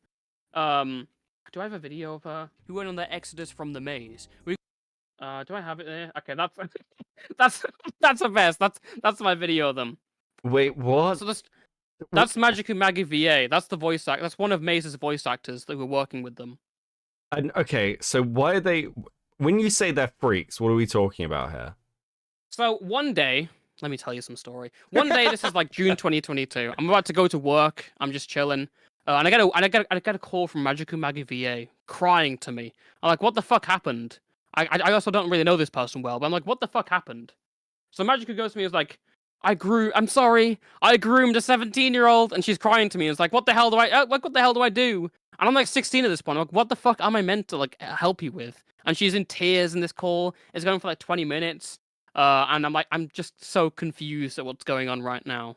Like completely. So I'm like, this 30-year-old woman is crying to me in a Discord call about how she groomed someone and is like looking to me for advice. And I'm like, what the fuck am I meant to do? What? Yeah. The fuck? It's fine. You destroyed a community and then became...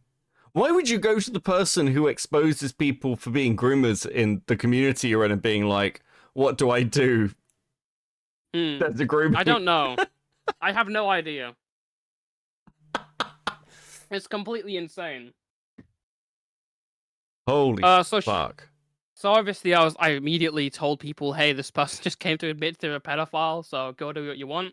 The person that Magiku was grooming was Intimate Junior VA, who is up here with a very low quality picture. Infinite's kind of a community meme now, because he's kind of weird. Back in like 2022, he was exposed for having some like weird like diaper DDLDG kink. Of course, obviously. In some roleplay. Some like baby stuff, literally. And everyone's like, what the fuck is this? But they were like, the allegation was pedophilia, which was proven false because the person who was on the other end wasn't like a child or something. It was like they were lying about it, I'm pretty sure.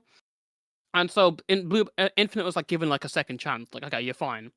And then Infinite was basically caught with like, he was like 19 and he was like talking to a 16-year-old. And this 16-year-old was like to a point where she was not able, she basically was like age regression. I believe so. I'm trying to recount this, but basically she'd regressed to like an age where it's like that's like a mental condition where people regress to an age that's younger. They have literally no control over that, like the mental faculties, and like Infinite decides the best decision in this like situation is like to start sexually interacting with them, like role playing. Okay. So every time I've seen age regression, it's always a fetish thing, and they're always like, it's a psychological condition. That's why I call them daddy. And it's like, See, it seems like this is just a fetish thing. Okay, now Cancelor's correcting me. No, she was having a mental breakdown. That's why, not age regression. Sorry, okay. I got that wrong. She was having a mental breakdown. This is a very mentally ill person. And he was like, listen, I'll fix your mental breakdown. Just start fucking having sexting with me. It's like, what you go? You're a total freak. Go away. And that was basically his downfall.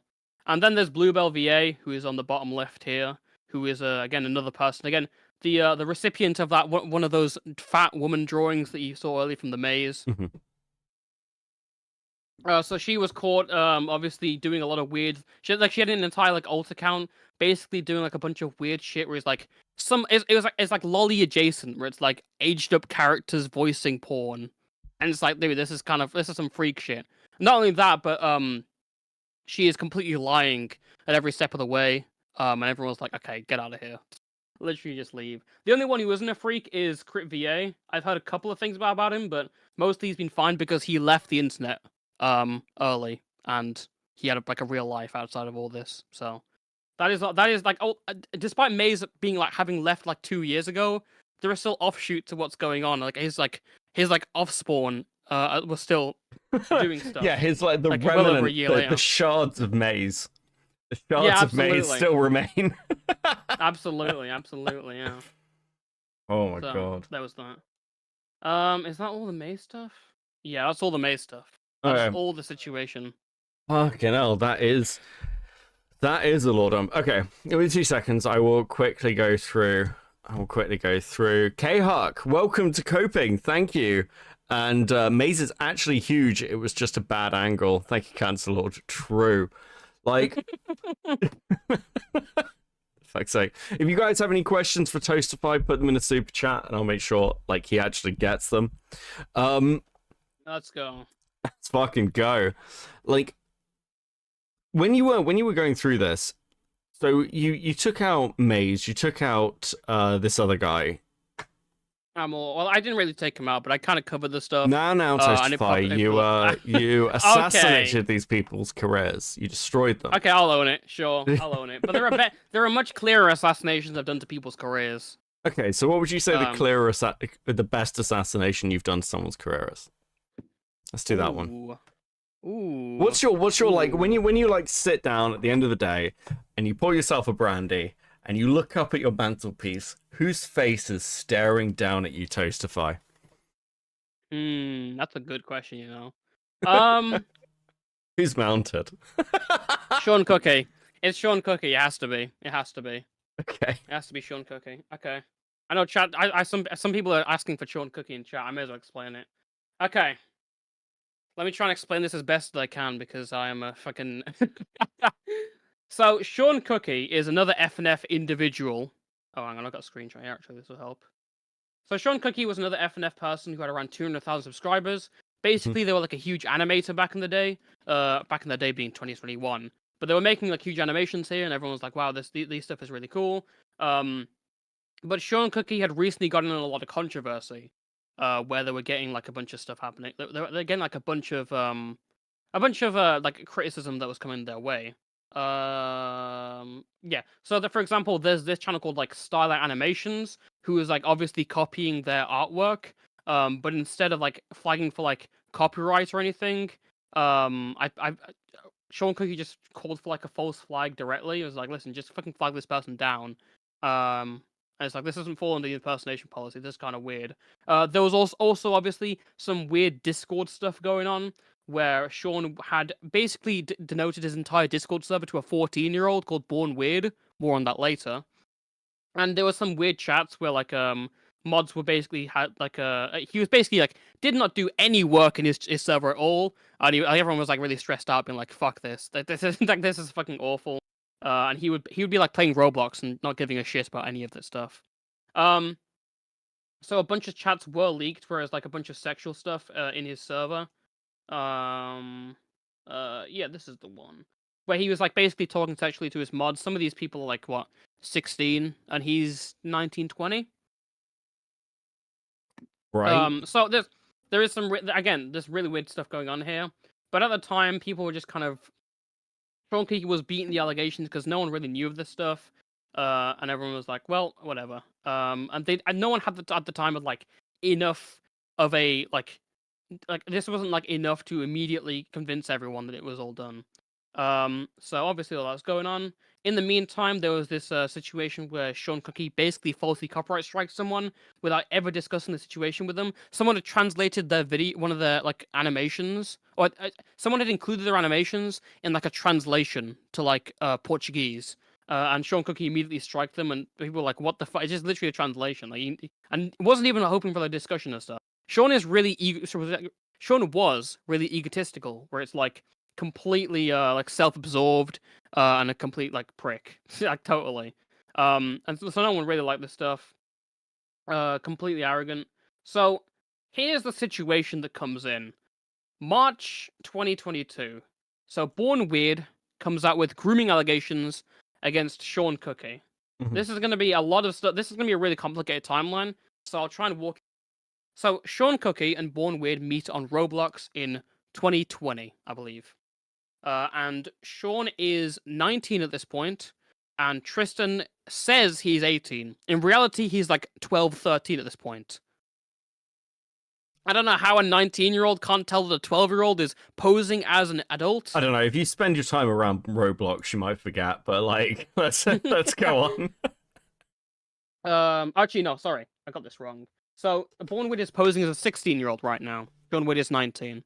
Okay. And they start sending each other sexual stuff. This is like some like sexual drawings. This is censored Among Us porn, which is what? Why? Like, I was gonna be like, why is there such a thing as Among Us porn? And I was like, I've been on the internet long enough. I know. Oh fuck. Which is interesting. It's interesting this one because Sean has like already like denounced these kind of age gaps. He's like, dude, 3-year age gaps is possible pedo, and yet you're kind of dating this stuff here. At one point, he enters a polyamorous relationship with a 13-year-old because this 13-year-old like is having like suicidal thoughts, and Sean's like, okay, the only solution is we have to get this person into a relationship with us, and it lasts about like a couple of weeks. Wait. Basically. Yeah. What? Like. What? Okay, so these two people are like they're in like some sort of relationship. A 13-year-old approaches Sean and Bourne and be like, Sean and Bourne is like, listen, I'm really down. I really want to date you guys. I want to be in a polyamorous relationship with you guys. But I'm really down right now. I really want to kill myself. And Sean's like, listen, the only solution of this, we have to let him in the relationship because otherwise he'll kill himself. That is and keep in mind an interesting decision. So this happens for about this happens for a couple of weeks. Then stuff kind of ends. And after that, Sean finally realizes that Tristan has been lying about his age, and is like, actually, you're 13. I finally figured it out. You figured out, you lying fucker. Where's this stuff? It's like, hey, what the hell do you think, Sean? All it is a yes or no. Yep, I'm not fucking around. He references like, oh, where is this one? Do you have pics of me still or not? Which is not like an allegation included in the document, but some sort of implication to like something sexual was sent from this guy, which is going to be irrelevant in a bit. So, Sean cuts off Born Weird for like a couple of months.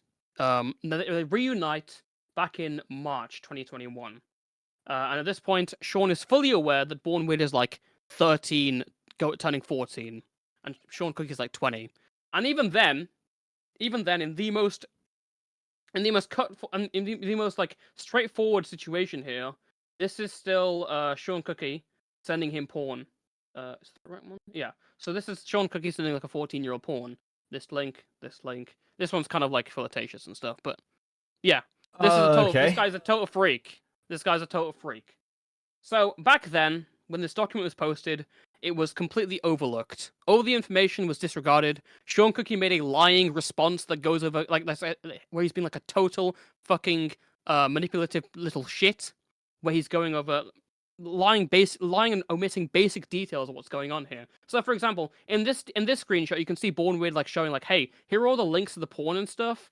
And in his document, Sean only shows this.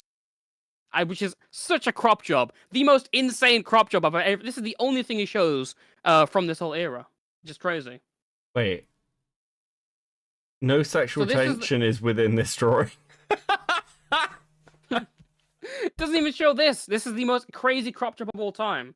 So this has been like a total lying freak all the time.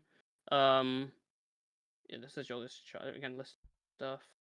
And at the time, no one like considered that Sean was guilty because he had lied so much and the situation was so confusing. The only people who didn't know were from my community. People like Jonah, who is one of my former mods who was around. And Jonah starts trying to spread this story around. I start looking into it. And I'm like astonished that this entire community is still supporting him.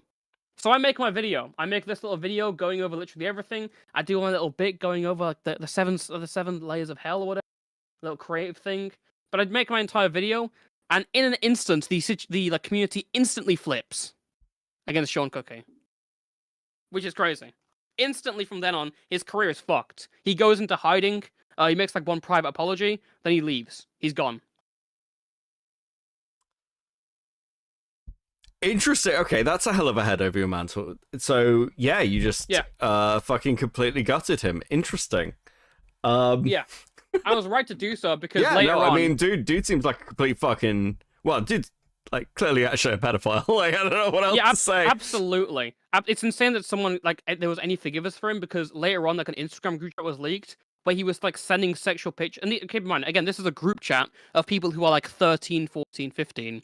And he is like sending like sexually explicit images. He's talking about using like sex toys on himself in the middle of all these conversations. This guy is a total fucking freak pedophile and probably one of the worst people in the entire community. And it is so satisfying to have like have his head over my mantelpiece. Because not only is like such a huge achievement, but he's like a total fucking freak. So yeah. Oh, this is his response because he was in a group chat with someone else, not a minor, but like someone else, and he just starts like randomly jerking off. And the other person's like, "Dude, what are you doing?" And he's like, "Oh, I'm sorry, I jerk, I do that sometimes." Wait, also, what? Yeah, sorry, so they were in the middle. Mood takes me. Holy fuck. They were in the middle of a call, and they were just chilling, and then he starts like jerking off, and it was like, "What are you doing?" Because like, this other person's like hearing like heavy breathing. I was like, "What are you doing?" It's like, "Oh, sorry, I didn't mean to do that. I've made you feel uncomfortable. I'm sorry. I'm just gonna go. See ya." So there's that. What else am I looking? Oh, this is him in a Discord, a Roblox porn Discord server, like they're called condos. So he's in one of them. I'm trying to think what else. Okay, one last piece of lore about Sean. I got told about this. Okay. So, in this group chat, Sean is talking about like sex toys and stuff. He's using them on them in great detail. One of his close friends told me that Sean does not have his own sex toys. He uses his mother's. No, come on. There's no way that's... The person, trust my word. My source was incredibly close to Sean Cookie. That's fucking horrifying.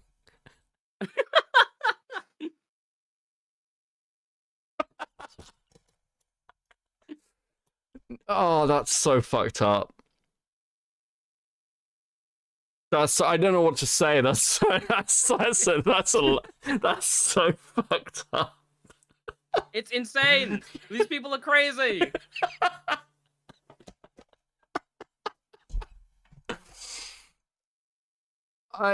Fuck, that's horrifying. Okay.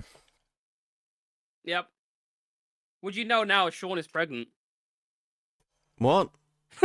So recently I got leaked that it was that Sean's actually pregnant with a child. Actually, no, it's not even pregnant. It's been born.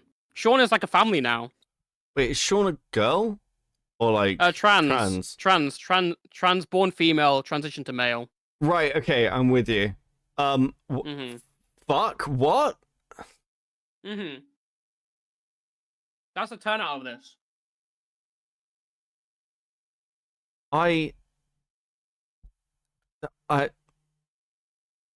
That's horrifying. Yeah. That poor child. Yeah. CPS got to get in there immediately. But it kind of sucks because like I don't know about like people like contacting personal stuff because you know they're looking for the like I don't think anyone's looking for Sean's personal information and stuff. Because like Sean didn't show their face. His son is pyrocynical. Fuck. Okay. No, Sean didn't show his face. One thing that's interesting is that Sean is like black in real life, but like all their OC and profile picture is like white, which I don't know why you would do that, but for each their own. I don't know. For each their own.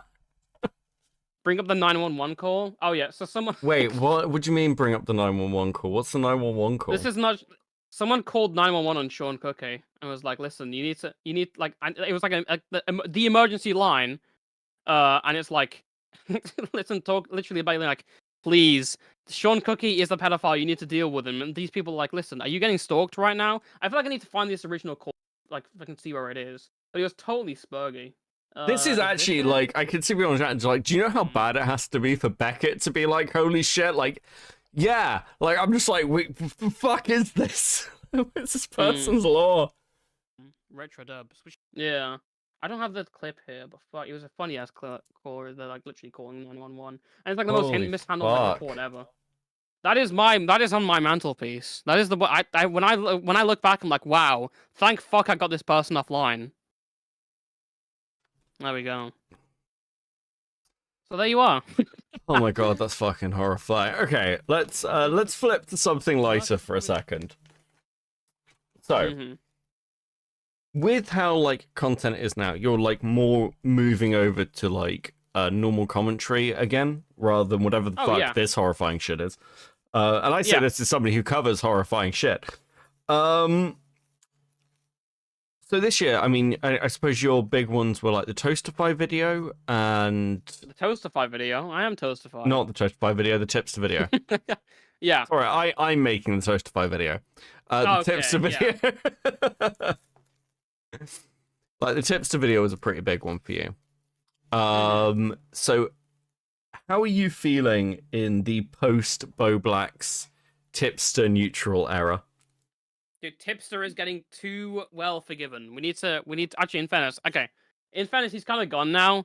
But I did feel a little weird when everyone was like, yeah, I do what, it's whatever, you know, guys. Where people are just like going to Tipster and just be like, what is this? Ooh, sorry, I'm looking at something else. Someone sent me something. No, so yeah, it is weird, really weird with Tipster and stuff. I don't really. I feel like I have concluded that Tipster isn't a pedophile. Amongst these screams of everyone being like, yes, he is. I kind of just think that Tipster literally just like, he literally like goes to bat for anyone he can because he's, I don't know, incredibly lonely and weaselly. And the same thing, I felt the same thing when he was going to Boblax, because after all the Boblax stuff like was going on, he was just going on and being like, yo, what's going on with all this stuff? What's like he was like taking his W's. To an extent, I get it, because it's like, Boblax has done like streams on him for years. Not years, sorry, months. It felt like years though, with all the fucking things. God, yeah. I mean, but, he really crammed it in. Yeah, absolutely. So in some ways it's justified, but everyone's like, dude, Tipster W, he's back. Let's fucking go. And I was like, that's kind of fucking weird. But I don't know. I don't have. It's weird to think that like people have some sort of jurisdiction over the community. We don't really have that. You can just kind of like, you talk about what you want, you put your opinions out there, and people decide. That's kind of it. Well, I think so this don't have any control of that stuff. Yeah, I think it's one of those where like I don't think that like, the anti-Mr. Beast crowd gets how commentary works. Like, everyone's like, well, Keemstar and Diorio says something. And, like, regularly people have different takes against Keemstar and Diorio. That's literally become a meme now of Keemstar saying something, the rest of commentary going, oh god, like it's you know like. The Keemstar still needs to unblock me. What's going on, Keem? Just because I said you fucked Grace Thorpe does not give you the grounds to block me. There's no need for that, man. Fucking dick, man. Can't believe this. Okay, I've got a super chat question for you. Toastify, what do you think of the Gaza conflict? What is that question? People paying good money. For so long. Shout out Augie for being in there for so long. That's a real trooper, man. Oh fucking hell! I mean, actually, it's interesting now because like Trump's reelected. Do you think there's going to be commentary political crossover for a while? I hope not. Fuck that! I hate all the I do not like most of the political stuff except when it gets like really spurgy. That's when it's great. Political stuff is great when it's like. When you got like a panel and it's like 6 people who are like pro map and 6 people who are anti map. Holy shit! Yeah, I mean like. Yeah, you remember that one? You remember that panel? Fuck yeah, I remember that panel. That was one of the first. That was one of the first dramas I ever like was personally involved in, because the guy who held that panel, I was like pretty normie again because I'd left the internet, so I was like normified, and then I came back and started making content, and then that panel happened, and the guy who made it, I told him to delete his channel. And I was like, delete your fucking channel. You just had like a pedophile and their grooming victim on as a panel. Like, what the fuck is going on? Like, it's interesting now because like I think, you know, Tipster must be it's interesting timing, right? Tipster starts to like disappear again just as politics content's probably going to pick up, because there's a lot of content creators right now who are like, yeah, Trump's elected. That's 4 years. That's 4 years for us to make content on, because that's exactly what they're going to do. Absolutely. Yeah, absolutely. Holy shit. I don't know. It is kind of the tips and stuff was a breath of fresh air because the issue is that I cover a lot of degenerates. That's not Sean Cookie is like the regular. He's probably more towards the worse end, but I cover a lot of these people. This is regularly what I do, and I look at all this stuff. I could tell you a million stories about all these people and be like, well, yeah, they're all pedos and stuff. But the tips and stuff when I came into the community, when I came back into commentary, the tips and stuff was like a real breath of fresh air because it was just like a really funny story. And sometimes you do need a funny story to just lighten this shit up because it's like, thank fuck. It's like, what's going on with this stuff? And it just like there is a real like thing where it's like, do you want to be stuck the entire time making like the most depressing videos ever and be like, well, what can we do here? So yeah, I don't know. Toastify. It sucks, man. Who, in your opinion, who has a bigger thing, Maize or Madman? I haven't seen Madman. I don't know how to answer that. I don't know. I imagine you're very confused right now, Beckett. I don't know who Madman is, so yeah, I am confused. Okay, who's Madman? This is coming into like the spawn of my Discord server. I'm now gonna have to let you know about what happened. So after I obviously created my Discord server, I had my own little community. A lot of people came out from there who were just as freakish as the people I've covered. Obviously this is where Infinite Junior came in. This is also stuff on my second channel as well. There was what's his name again? Fuck, I forgot this guy. This guy had like some like rape kink, and he was like a total weirdo. And he came on stream to debate it. Wait, what? And everyone was just questioning it. I'm trying to remember how well this is, how good the stream was. I remember Huelze. Oh my god, that's his fucking name. Yeah, so Huelze was like a guy. He was actually really contributing to the streams and stuff and giving content. But then he turned out to be like a total like freak who like role plays about like raping Sonic.exe. What? Yeah. It's like yeah. Okay. Yep. Why did you stop streaming? Oh, I don't know. I don't know why I stopped. Or maybe I should go back. Yeah, it sounds like Right. you've got that. Like I ended up in this kind of position where people would like call in or talk to me about stuff, and they'd like, we'll say it's like the Jar interview.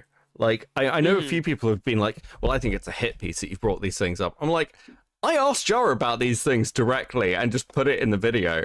But like, if you're in drama, unironically, and you're like, hey, can I interview you? It's like, just say no. Just disappear. Just be quiet. Just shut the fuck up. You're not going to help Just yourself. leave. You don't want to be on like Cam Nuggets on like a 4-hour stream. It's not going to happen. Oh my god, that shit's so insane. But yeah, like... Yeah. So... So all these people, there was Miss EJ, who's just kind of a weird person. This is how I found about all this like Sean Cookie stuff. But I was very like this again. There's a lot of revolving stuff around this stuff. So the Madman Halloween is probably like the biggest bug of them all. I don't know if I have a picture of them here. That would actually really help me right now. Madman Halloween. Do I have a picture, please? That would be perfect if I had a picture right now. The F&F Council. Holy shit. The F&F Council. This is my new series. It lasts like 3 episodes. Banging. Because I was like, you know what, I'm going to come back to the community. And then I couldn't stand it. I was like, fuck, I'm leaving this again. Now I know why I fucking left. Oh, does this help? Oh, is this it? This could be a good image. I'm trying to see what works. I'm looking for a specific one, but I can't find it. Wait, is that him? Yeah, that's Madman. What? There we go. This will help. What the fuck, bro? This is Toastify's greatest soldier. This was Toastify's greatest soldier until I made fun of them. This is my goat right now. Okay. So Madman, what's some like alternate reality? What is this shit? So Madman's basically kind of a weirdo. I know him because he tried to kill himself on VC in my server. And I was told about it. It was like, wow. Because he was literally in the car, being like, I'm going to fucking crash into the things. They're like, what the fuck? So I got told about it. I was like, Jesus, we got to fucking keep him at the server for a bit. Because, like, this is crazy. So basically what happened after that is that they were, like, taking, like, some sort of drug. It was like weed or ket? Something like that. What and it started going off. And they started going off in like a Discord, being like, like fucking racist shit, being like, N-word, all this stuff. My fucking ancestors owned you, etc., etc. And they were like, listen, the weed just really fucked me up, guys. And it was like, it's like crazy. It was Jesus Christ, like it's crazy. So all that was going on. Then Madman was talking to someone called Beta Sheep, who was like 16 at the time, and Madman was 20. And Madman started sending them like lolly show to porn in the DMs. And at this point, everyone kind of called it off, being like, okay, you cannot be around any of us anymore. You're a total freak. Leave me alone. And now Madman's now in a situation where there is a case of like assault, I believe. I'm trying to the specific assault and stalking because they met someone in real life who was now and basically allegations that they were like putting the camera in the face for no reason, be like a total dick about it, and like harassment. I think both of like filed like harassment, like restraining orders against each other. So that's basically where he is now. Again, this is like a total summary. Oh yeah, he sent his like credit card. Yeah, sexual assault. All right, thank you, Councilor. Yeah, he sent his credit card to someone once, and someone just leaked it because he like I guess he trusted them.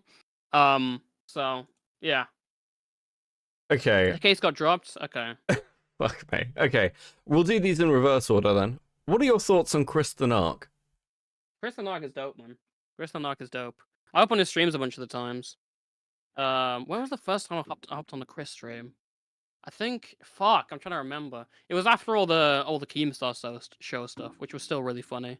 But yeah, Chris is good though. Chris is great. Chris is a good boy. And a message from Chris for 5. Thank you, buddy. What are your thoughts on the AR stuff? Ancient Reality. I mean, I kind of already thought my. Oh, any updates? No, I haven't gotten many updates. I think you can expect. I don't really leak a lot, but the entire thing is that the process is incredibly slow with that kind of stuff, even with this European stuff. So, I don't know. I'm probably not going to get many updates, and it's kind of not. I do not want to get any more about them because it's kind of a story that is not to be dealt with on YouTube or talked about on YouTube anymore, further than that video. Right, okay. So yeah, that's basically like I don't want to talk about that in detail. I'm pretty sure she doesn't want to talk about that stuff. That is now up to the authorities and what will happen, and I don't even know if I can give that much. I won't push you. I won't push you for that. Yeah. It's interesting like how much everyone's grown. I mean, there's no real show anymore in commentary where like everyone jumps on and talks to each other anymore. That's just not a thing that happens. Which it sucks because I really loved RFC. I've been watching since like 2019. I loved RFC. I loved After Hours. And now the fact that it's ended now is like that sucks. Yeah, so, we need a new version. Need a new chill out space. We do actually need like a new chill out space. The issue is you look back in like what 2 years time, and everyone is like a total freak from there. Like look back to RFC in like 2020. Who is there? We got like Edwin, Tipster, Flamenco hops on there all the time. Obviously Boblax as well. It's like the friends are like destined to basically like fall apart. It's crazy. So yeah. I get why people don't want to do it, but it's good lore. So yeah, I mean it's solid lore. Keep going. So okay, it's fun shows. We're coming up to the 2-hour mark. I want to do some like calls and like have people on. But before that, is there any other stories particularly you want to talk about that you think people have forgotten about? Let me take a look quickly at what I have. Can I show? I'm trying to see because there is a lot of stuff I can pull up. I can go through all these like fairly quickly. Yeah, let's do that. Let's do the Toastify speedrun. Okay, so my start on YouTube, I didn't talk much about this. My start was covering Lumar Bun. Lumi is she used to be an artist of Madame until she exposed Madame for some sort of thing that was going on there, basically hopping on the trend. Lumi is a serial freak. She has faked her suicide no more than like 15, 20 times at this point. I'm thinking like that stuff. This is once where she modified it like a Swedish article. Obviously. This is all that stuff. Manipulation. She's also doxed multiple people. I'm literally like speedrunning right now, trying to have a look at this stuff. There are obviously doxing here. She sent people over to people's houses. She really went at her fucking boyfriend metabolist and some rough-ass drama. Again, these videos do not hold up, by the way. I'll probably, if you want to look into Lumar Bun stuff, watch Amos's video or wait for me to make my own, because these videos do not hold up well. Lumi has often like transitioned back and forth multiple times to avoid accountability.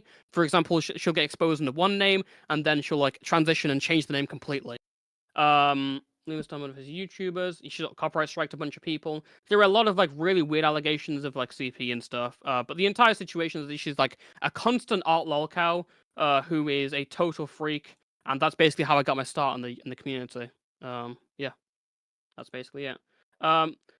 Associated to Lumi is iMilky, who is a convicted pedophile who was friends with Lumi back then, and inside like the small like Minecraft SMP community. Again, this person has like 2,000 subscribers, but they literally admitted to what they were doing like on stream right there.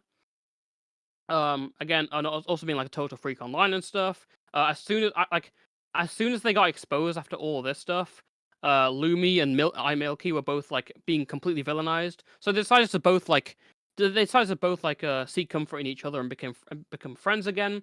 iMilky is basically gone now. Her last tweet on this account was her last tweet on that account was basically saying she's homeless, but she made a new one called Shiny Sarah in the FNF community. This one here. Interesting cross back over. Yeah, she's come. She attacks me at my community for whatever reason. She actually hid for ages.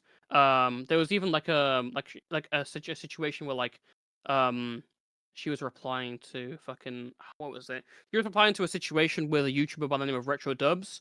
And she was like making points and like defending him, and no one knew at the time until she came out and be like, listen, Lumar Bun sucks. Like she's a compulsive liar and manipulator, because they got back into beef. No one knew she was like an actual convicted pedophile hiding until now. Do you have a picture of her face? Or the mugshot? There we go. The time. Oh, that's with Yosel Rodriguez. Does that work? Yeah, that should work. Created his Minecraft account. I'm muting that. This is the mugshot. 2016. I believe they're on probation until 2026. Oh my fucking god. Right, okay. For soliciting images from a 13-year-old over Skype at 23. So there's that. So yeah, there's that situation. Oh, this is Vexay stuff. This is just me reading out crusty DMs for like 30 minutes, but this is what I mentioned before with Pie Girl and all this situation. This is like, again, this is like small commentators going back and forth with each other. Silly Rally was a small commentator I used to be friends with back in the day. Again, this guy used to be connected to some pretty big people. If you know who Veritas Joe is, he was pretty close to him. He also used to know Turkey Tom. So this is ages ago, and basically he got caught like again being a pedophile. His Twitlung was like basically like everyone was like, wow, this Twitlung is amazing. But then people looked at the thing again. She posted evidence of him like in her house, like holding a leg and stuff. He was lying about all the document stuff. There is a like minute call where she's arguing with one of her friends, which is insane. Again, this whole situation is worth like taking a look at, because this is crazy. Yeah, I wanted. I mean, part of the reason I wanted to have this is because I want to get a taste for some of the old community drama as well, and then we'll probably I'm like, lore dumping as well. much as I can right now. No, it's. So. I think it's good. I think it's a good start. I've got a couple of quick ones as well. Toastify. Okay. Where is Mama JF? Where is Mama? In the walls. She's in the walls. She's in the walls. I like the way you have exactly the same take as me. She's absolutely in the walls, in my opinion, for legal reasons. There's absolutely no come on. She's in the walls. He literally made a video about like how to clean your house effectively and deep clean. Yeah, he was like, no way. You know, when you end a relationship as a man, you do things, and knowing you clear out the cupboards, you sort out the fridge, you put up drywall. I was like, wait, what? It's crazy. Oh god. This is. I'm gonna try and speedrun as fast as I can through this. So, this is. Oh, this is a facecam video. This is cool. This is Pman's podcast. Basically, this is drama time. Wait, is that you on facecam, or is that? It is me on facecam. That's me. It's me on facecam. This is like 15 back then. Yeah.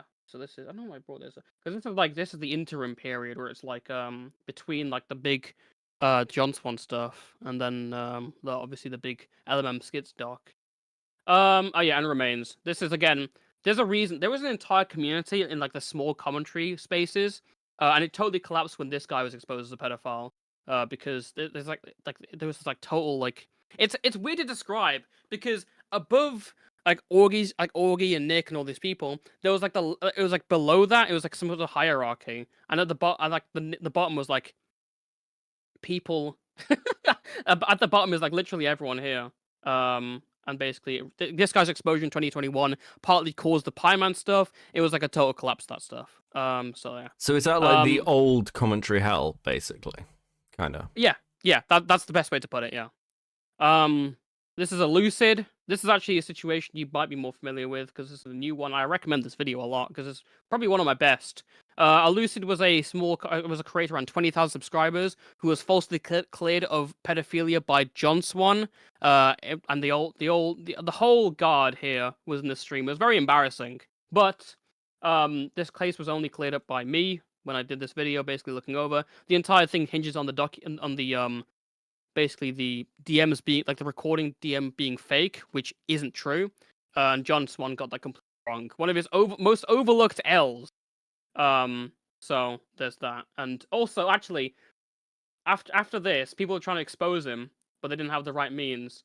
But someone made an amazing diss track towards him, and I gotta play this. This has to be played. I gotta play this. The best way to convey their message. This is the thing most associated with the Elucid situation. Was through collaborating on a banger diss This track. is how they exposed him, but this is how they tried to expose him again. Released on May 29th, called Nobody Has to Know. This is both one of the worst and funniest things I've ever seen on the internet, and I would be amiss to not include it in this video. I'm a lucid, I'm a pedo, kids wearing I'm fucking on a kid now, kid I call me Sid now, attracted to Prid now. I'm so hard now, see a minor plow down, pushing kids on SoundCloud, I just kids from the loud house. My favorite show is Big Mouth, I like a girl from China, eat underage vagina, I'm from Carolina. No way. Hi, they call me Elucid, it's nice to meet you, and if you're 14 I'll consider you food, and when I'm in the shower I will ask for nudes. Please do not arrest me, I'm just a normal dude with small hands and a fetish for something else that's a little small. I'm just a bit of an addiction to damn Adderall, and I'm having withdrawal, so I'll run away from shy. I'll blame it on There we go. This again. This is all part of like. Fuck. This is Elucid was in this community where it's like that's a banger. It is a banger. Like, it is absolutely a banger. Elucid was in this power where he was like above like the equivalent of commentary hell, but below like literally like incoming into like the commentary like fucking like the higher people. He had an appearance on the Nick Diorio video, Elucid. Right. Okay. Which is, but again, it's been crazy because Elucid was obviously like he was absolutely guilty of all this stuff. The only thing that isn't in his DMs is like the acknowledgement of an age. But everyone who has confronted him privately has gotten really weird responses. Someone confronted him, like, "Hey, this recording is actually real," and he immediately deleted everything and started like and quit YouTube. So yeah, and that was one of the attempts to expose him, and that's basically it. Yeah. So from your long experience, who do you think's next? What, in the community? Like, if you would say, like, if you were like, there's a community member out there, and you're like, yeah, they're fucked. Who would you say? Well, it has to be Xylee because she's formulating this dishonest plan against me for no reason. I like the way that Operation Burnt Toast is my idea, and Xylee gets the blame for it. Xylee is getting the blame for it. I don't know it's you, but Xylee's getting the blame for it. I don't think anyone's gonna fucking spurg out. I think we're at the point where like everyone's like mentally stable enough. I don't know. Yeah, I've had good interactions with everyone. Everyone looks like perfectly stable and fine. So everyone's gunning for who they hate the most in the chat. Yeah, it's just like Hayden lyrics. Let's do that. Jesus. The issue is I don't want to get more involved into this like idea of the community because sometimes you got to take like a step back. If there's anything I've learned from my experience with like the whole John Swan stuff and like the whole group, again, a part that I think that Elucid was a part of, it's that like focusing more on the community will only get you nowhere. Like you have to focus stuff on like you have to focus really on your channel sometimes. You can't let yourself get like left away in this community shit, because sometimes it will really just eat your channel up, and you will like have no career, be involved in shit that's like totally pointless. Yeah, and it's like you end up with really niche shit. And this is like I went on Reservair's stream last night just to chat, because I've known Reservair from the political scene for a while. And it's like, oh well, you covered like Wick, and that's good content. And I was like, no one in my community has any idea who the fuck Wick is. Like literally no one knows who this dude is, because and it's kind of like alien now, but these are like all really small little dramas and people, and like, yeah, so whenever I'm thinking about like now like a video or something, it's like, even with the Cam Nugget stuff, like I was happy to do that on Gamma's channel because it kind of makes sense, whereas having a cam video myself at the moment is a bit like, why would I do that? Like, what's the point? So I think there's definitely elements of that, and it's nice to have like friends who you can chat with and like talk about drama with, which we've done that. But it's a difference between that and all our content should be intertwined with whatever little fucking community shit's going on, and doesn't like appear on our side of that. Yeah, it is kind of. I do really appreciate that I got my like start outside of the community. So like, if the community like collapses or something happens where I don't really want to be in it anymore, or want to take a step back, I can do that. It is like really like comforting, because I don't know. Again, it's like experience. The amount of people I've seen like completely fall in this community fucking sucks. So. Yeah. There we are then.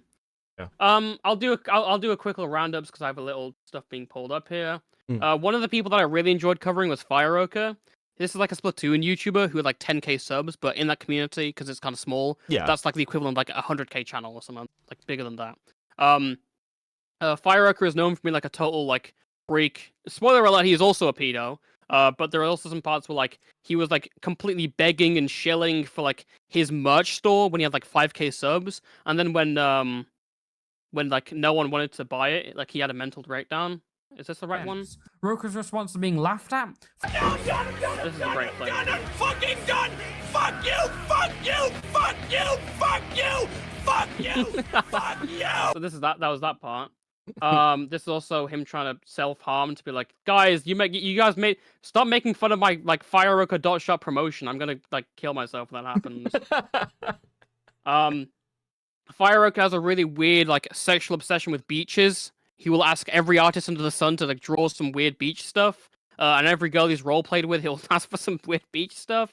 But yeah, again, this guy is a total low to the low. I don't want to go more into like what's going on, because I don't want to go about that stuff. But again, this is like this guy's up here in my mantelpiece, even though he's not as big. Yeah, but sometimes it's nice to have the fun small game, right? Absolutely. The two other people who are on mantelpiece is CC West. This guy's like he was like an animation analysis YouTuber. So if you know like Saberspark, for example, it's kind of in that kind of range. But he did like Gravity Falls videos. I don't know why I'm saying that stuff. This guy was like operating. Awesome. Yeah.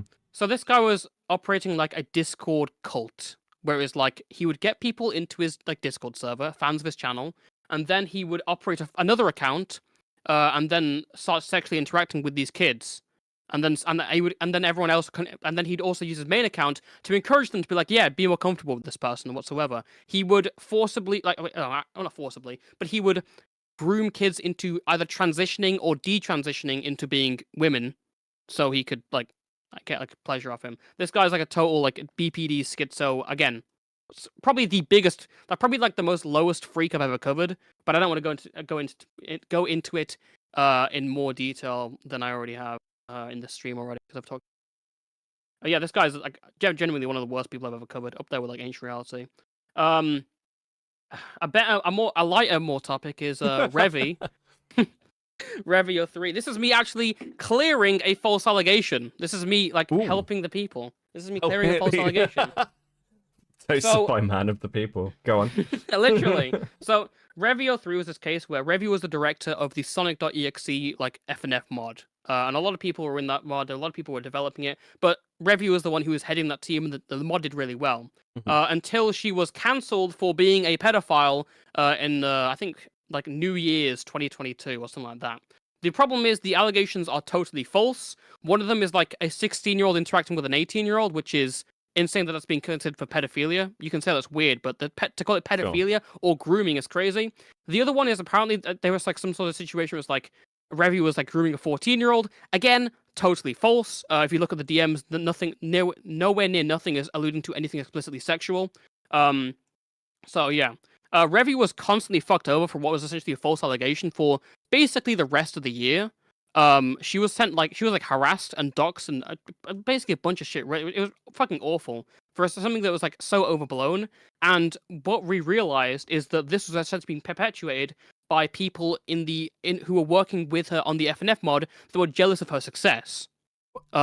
Wait, they were jealous of her success, so accused her of being a pedophile. They boosted allegations of pedophilia, yeah, and they like completely like amped them up. And essentially, there was this idea where you couldn't criticize these allegations or go in against them because there was this massive wave of like harassment where people were like, "Oh fuck you, you're like defending a literal fucking pedophile." It was crazy. So that was going on here, and we found out there was like these people were like complete fucking freaks doing this stuff. Oh yeah, don't forget she got like the reason like the 16-year-old accused her of grooming is because she like built an obsidian penis on her Minecraft world as a joke. Oh well, actually, that's quite reasonable, yeah. But yeah, there's an entire group of accusers. This is like the Slazo of the FNF community, except nowhere near as innocent because Revy has also done some weird stuff, but nothing near pedophilia. Sure. And that's basically it. These accusers were also housing an actual pedophile who has done worse stuff than Revy ever did. It was crazy because I live streamed this. I was getting like 500 concurrent, and I was getting flamed on Twitter for my take. It was absolutely like it was brutal. And this entire community was just fucking insane. So, yeah, that was what was going on here. Total cover up, false allegation. I'm glad we got this one cleared out. More. You need to stream more, man. You need to I'm not good at streaming. I'm not good at streaming. Well, I'm not good at streaming. I've just got multiple stories where my streams have either destroyed or vindicated people's careers. Fantastic. One stream where that happened. One stream where that happened. I'm a great co-host. I'm not a great streamer myself. I'm just a great co-host. Okay. But yeah, that's essentially the story. And then the last one is Mirth. This is gonna be. I kind of left this out because this one's kind of boring. But Mirth is a massive like FNF animation YouTuber who was caught dating a 13-year-old whilst 18 for 1 day. Wait, what? What do you mean for 1 day? How do you what? So she dated them for 1 day. Yeah, I can't explain it. And she was like, I'm just like I want to be like a family member to him. That's like developing him. It's like whoa. The fuck? Yeah, yeah. This person's pretty big, so Tom's covered this story as well, for example. But this person is a total freak. Even after that, they were still defending it to this day. There's more cases of them doing it in the past. And she also responds to literally everything and anything that people throw at her. Her channel is pretty much dead now. But she earns money on Patreon and stuff. But this is again like when you think of like the big three freaks in the FNF community. There's AmorAltra, there's Maize, and then there's Mirth. Kodomodachi. She's known as Kodomodachi. And that's basically it. And you destroyed all of them. That is all the main like situations I've covered on this channel. All the ones of note that aren't recent, obviously. Right. There we are. Well, okay. Fuck. Okay, well. Before we take call-ins, can I get a second to take a little break? I do not want to bug you that much. Sorry. No, you're good. You're good. Go. That was a lot. That was a lot to run through. Go take a break. That was a huge lore dump. All right. I'll be back in like a minute. I'll entertain chat. This isn't a question for Toastify. I just wanted to say I like your hoodie, matching with the Toaster Man I see. I know he's jealous. Thank you. I have like 2 purple hoodies. They're just super comfy. Comfy hoodies are the best. Watching Lumi fail to deal with a troll in the Senate last year and inheriting this is the best. I think it's a different Lumi. Yeah, we're going for different Lumi. But, oh, fuck. I might have some Lumi news at some point, by the way. I need to have a check with something, but someone sent me something recently, which I haven't released, and I don't think it was ever released, but we might have a little Lumi revisitation, because I got sent a call. We've got a couple more here for Toastify, so I'll wait for that, and I'll let Chris in. How we doing? How we doing, guys? Chris, just like let me in. Fine, fuck. Oh my god.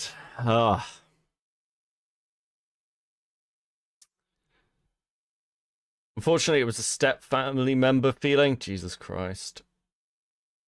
I can't believe how many people Toastify's taken down. Good lord. Good lord. I know what Chris is excited about. I want to talk about it as well. What if you get up and make this a real Hassan stream? What, just leave the chair? I try not to do it. I try not to leave the chair on for too long. Also, like and subscribe. For those of you who are wondering what our membership tiers are, if you would like your name at the end of all of our video essays, well, you know, depending on when you actually get it, if you get molding for $8.99, your name will be at the end of video essays. For the, like, if you want to make recommendations for members streams, you can do that at the seething level for $4.99, and you get access to membership streams at Coping. Thank you all very much for your support. It's very based. Much appreciated. But also just like and subscribe. We like a good like, we like a good subscribe. God, I can't get over just how much Toast drama sounds like the drama in the ACC. Yeah, it's like, I think this is what like made me want to have the conversation as well, because so many communities have these weird like similarities to them, and the FNF community is definitely one of them. Chair stream, I'll rate the quality of the chair. It's a good chair. Fucking hope it's a good chair. It cost me a fucking arm and a leg. I'm back. Hello. Xylee's asking about cancelling you in chat in fuck? real Of time. course. Can we cancel Of course. Toastify now? When does that start? Fuck's sake. Xylee. I wanted to ask you. Yeah, I wanted to ask you, Beckett. I've just given you the mother of all lordoms about everything. There is a world much higher out there, much bigger out there than what I cover on my main channel. So most people in commentary know me for the French girl stuff, but there is like I'm more well known for a lot more stuff. So I wanted to, I guess, ask your thoughts on all of this. What, on all of the FNF stuff? Everything I've talked about with you. Yeah, all the lordoms. Fuck. I mean, do you know what's interesting about you, Toastify? Is that I think you've got this general thing where you will talk. You've been involved and exposed certain dramas that are actually should be way more high profile than they are. Because like when we look at like the like My Little Pony community and the shit that came out of the Brony community. Yeah. I mean, some of these little fandoms have insane stuff happen in them. And the things most people know is like, oh, the Steven Universe fan base kind of bullied someone to suicide.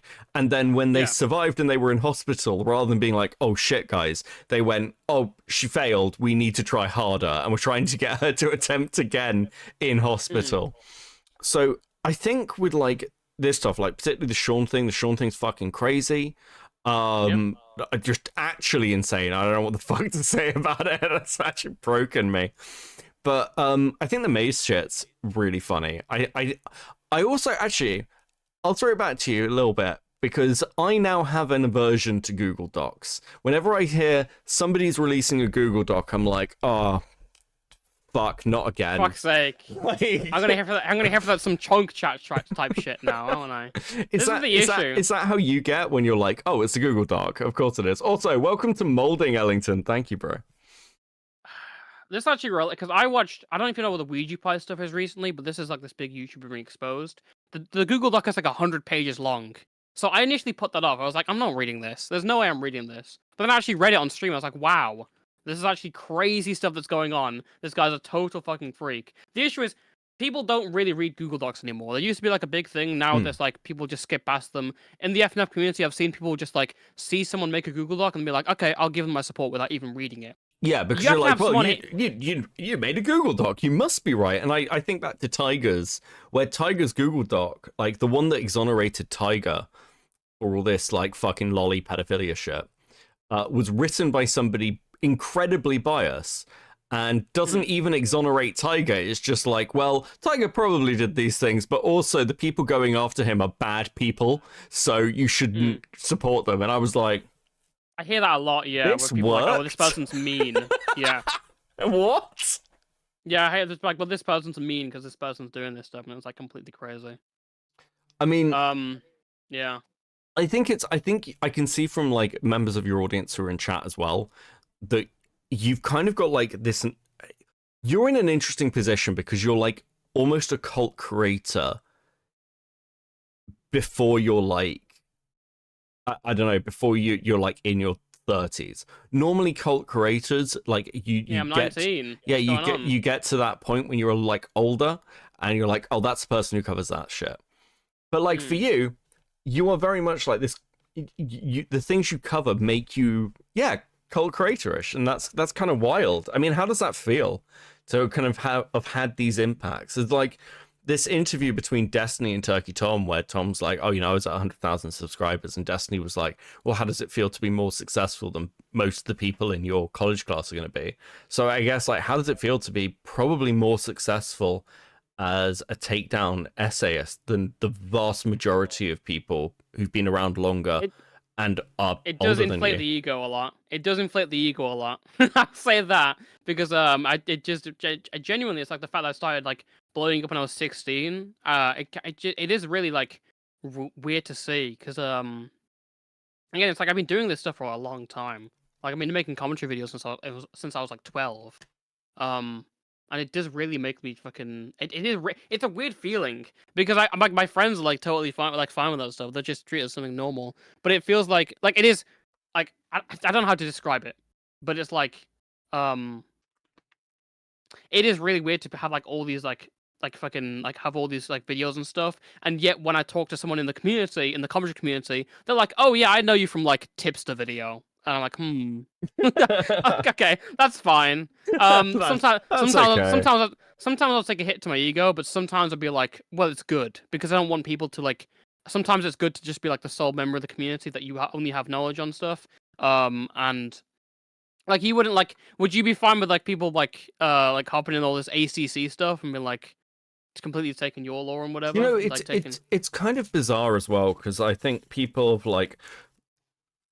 I get like the odd comment, especially from like people who watch Chud who would still like knew me from the politics space, and they're like, "Oh, so Beckett's friends with all these ACC people." I'm like, "Okay, hold on a second," because Chud asked me the question. He was like, "So what's an average day for Beckett? Do you get on and you like jump in a Discord with loads of ACC people?" I'm like, "No, I don't do that. I go to work, Chud. I get up and I go to my job. It's only when there's like drama that I'm like going to interact and talk about that." But at the same time, I see people talk about the ACC stuff, and I see people like dive into it and try and understand it, but they're like, you can't actually. There are bits that you can laugh at. I think Chud's approach is actually absolutely fine, but like even like Chris is going to come and talk about some shit in a bit to do with ACC stuff, I think.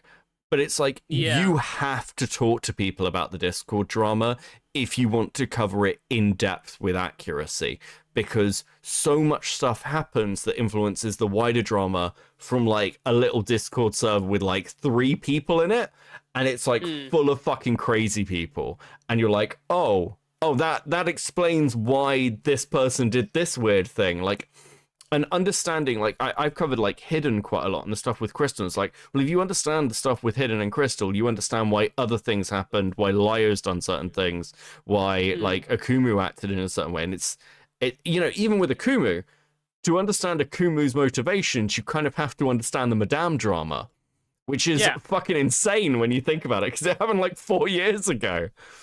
Yeah, it is weird, and the fact that like no one can cover it like you can.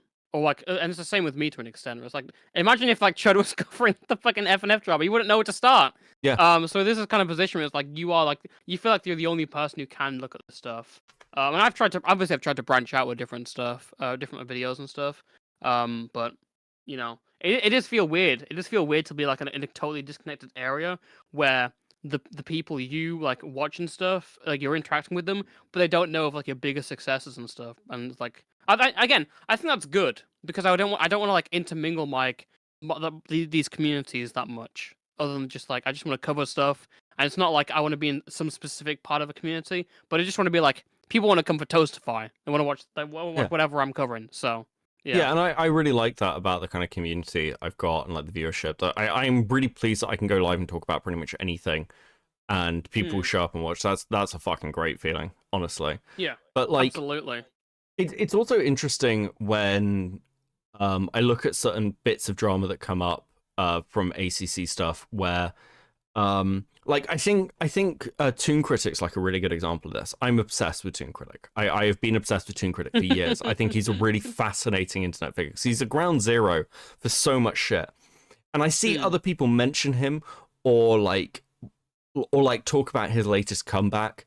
Lanza did a great fucking video because he's like another person who kind of understands that. But I saw other people try and talk about it, and they didn't really understand why Toastify why Toon Critic coming back mattered, and why it was funny. And you could see people doing this like.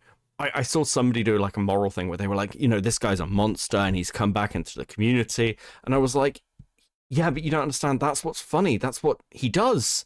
And it's been years and it's finally happened again. This is like the fourth time. Like this is crazy.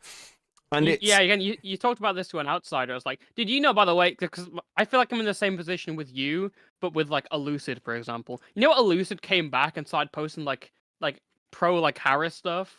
Wait, that's fucking wild. Elucid came. You gotta see some of this stuff. I'll send you the link. But he started posting something like, guys, I can't believe you guys are content.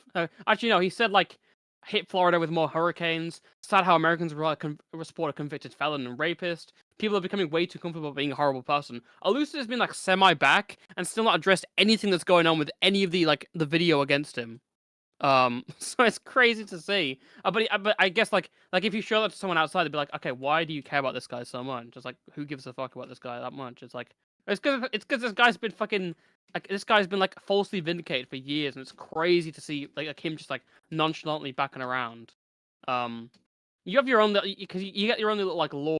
Yeah, you get your own like rogue gallery of people who you're like, actually, I know about this person. And it's interesting watching other people dive into dramas about people, and you're like, oh, I know what you're missing. And like, this actually happened with the Lily Orchard stuff. Like, the Lily Orchard stuff, because everyone jumped onto it. And I was like, and people were like, oh, wait, why is this ACC person there? Like, why is this relevant? And I was like, it's relevant because Patchwork Heart is really relevant to that story, and he's also relevant to like the Xena and Poppy stuff, and like all these weird connections. And what attracted me to the ACC was the fact that I know Brony lore really well. So I already had an instant in, because I was like, I look at Toon Critic's Red Hat, and the first time I saw a picture of Vida, it was from BronyCon with him wearing the red hat, and I was like, oh shit, that's Toon Critic's Red Hat. What the fuck is going on? So it's little things like that that's just like fascinating. I know I've seen some people mention Game Dude and everything else, and things that have been forgotten. Game Dude's amazing lore. Oh, I want to ask you actually, because you're into like My Little Pony lore. Do you know who Sawtooth Waves is? That's the only that's the only MLP story I've ever covered. I don't think so. Sawtooth Waves. Damn. Okay, interesting. He was like another one of those like critics back in the day, and he got exposed because he was doing some weird shit. Well, like there's so many like random ones like that. Like For No Good Reasons. For No Good Reasons lore is fucking crazy, because again, in the Lily Orchard stuff, people were like, oh yeah, and this guy named For No Good Reason was like, I'm like, that is like, if people looked into F, people would realize like how insane he was. Like, he had a war with Metica. He described himself as 4chan man. He was crazy. Like, he's actually legitimately insane now. It's like, it's so weird looking back at all these people, and the fact like they've got Smash Bandicoot on stream. Jesus Christ. Like, they've got like all this fucking like weird pieces of lore that's kind of again being forgotten. I think this is true of the skeptic space as well. Like, people are forgetting. Like, Dan didn't know who Bunty King was. He thought Bunty King was just Diorio's alt Nick handle. Diorio. Yeah. It's like, wait, what? What do you mean? How do you not know who Bunty King is? Like, what the fuck? It does feel so weird. One thing that's interesting, because you asked me about like how does it feel to be like way above your like people at your age doing all the like commentators who are older than me getting more like subs and stuff like that and more exposed pieces. I was told in 2022, early 2022. By Blair TV, that 3 people from the commentary community would be like the next generation of people to blow up: Elucid, Pman, and me. And now things have changed where everyone like like 2 of those people and the person who told me about that prophecy or whatever are like gone. So it's like I'm kind of like standing here alone. Like all I have is like the memories of all these like it's essentially like commentary hell. It is just really weird to just like have the perspective where a lot of the people you knew from back then are basically gone. In fact, that's probably why I stick by Pman for that long, because Pman was kind of the only person I could really be like talking to that stuff and they'd understand like personally. I'm like, yeah, okay, because they're cool. someone who's there. And I know I've had conversations with people who were around at the time who like talking to me because I don't need to be filled in on the lore. They're just like, do you remember this thing that happened with Tonkasaur? I'm like, yeah, of course I do. It's just fucking, but it's wild how creators come and go over time and who survives and who doesn't. Like, if you ask me, like, I don't know, fucking 2016, do you think Tommy C is going to be around in like 8 years time? I'd be like, no. You wouldn't know. What? No, yeah. Like, you know what's crazy? The Slazo stuff is like ancient lore now. That feels weird. Yeah. I feel like I'm really tripping out of that one because like that story is like the back of my hand. I remember back in like when people were doing those videos, everyone would do a video on I'm Alex, and everyone would always mention Slazo. The fact that now it's like barely anyone like talks about that all the time. Obviously, I don't think people would talk about it if Alex didn't like fucking leave.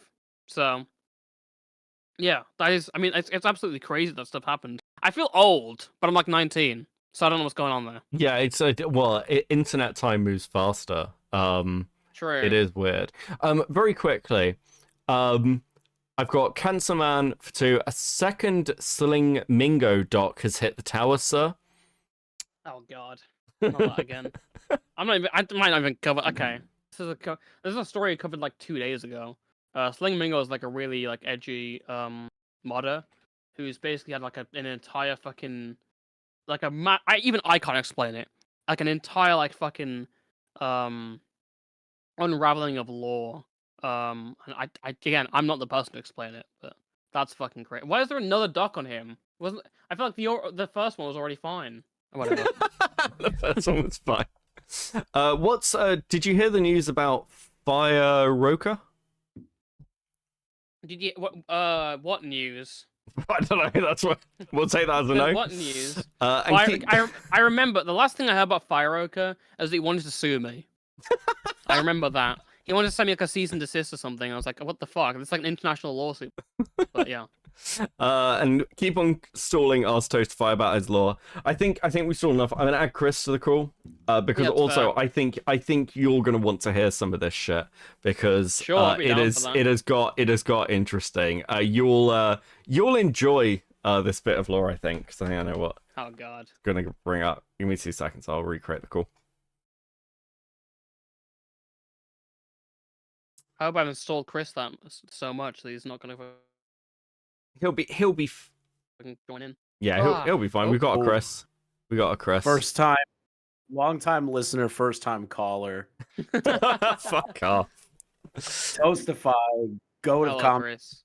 Do you remember when we first met? Just serious. God, it feels like this is your life. I think it was on Doc Stream.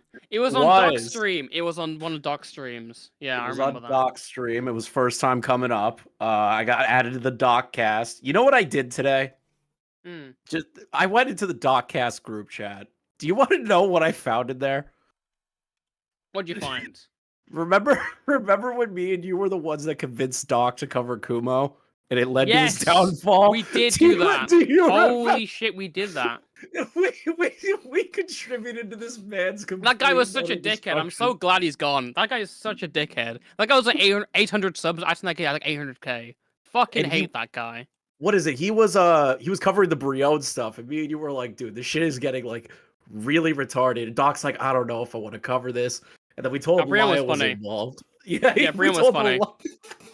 Oh my god. You remember Lyle Convoy's fucking... I was covered on Doc as well! Why is everything from fucking Doc on the radio show when that whole Lyle Convoy and Harley TBS's Stalker and all that shit was on the show? What? I don't know. Dude, but think about that. We were like the start of this dude's like mental decline. Thank fuck. I'm so happy I started that. I'm so happy I started that. Dude, I was looking through it. I started cracking up. I was like, "Holy shit! No wonder he hates me and Toastify." Crazy, dude. You know this guy has had like a grudge against me for like the last year because like I didn't put him in the commentary Bible, which is something I haven't interacted with since like day one. He's on stream being like this fucking piece of shit like sucks. Like this guy is like literally like the commentary Bible is so corny and stuff. Like why am I not in here? Like this guy sucks. Beckett not know about the commentary Bible. I know about the commentary Bible now. I didn't at the time. But like me and Alex Skykmo created a big Bible of fucking a big collection of archives of people in commentary. And then I did most of it, and Alex got the credit. What the fuck's up with that? Crazy, dude. You're coping. Alex Skykmo did it. The Reaper wins once again. Every fucking time. Yeah, no, it's dude, I wanted to come in and just tell you that because I thought that was fucking hilarious. I was like, holy shit. Like it's I really wanted Kumu to be better. I was like, it's been years. Like I do understand, like, because I understand Senate what he went through, but at the same time I'm just like, bro, like fucking yeah. But, like he hated us because of how Doc, I guess. Like, you know that stream. It was like Doc's last, quote-unquote, last stream before his official last stream, Toastify. And it was when we had, like, Brion and everyone in there, and it became, like, a clusterfuck of Discord spurgs. Like, I remember that vividly. That vividly, yeah.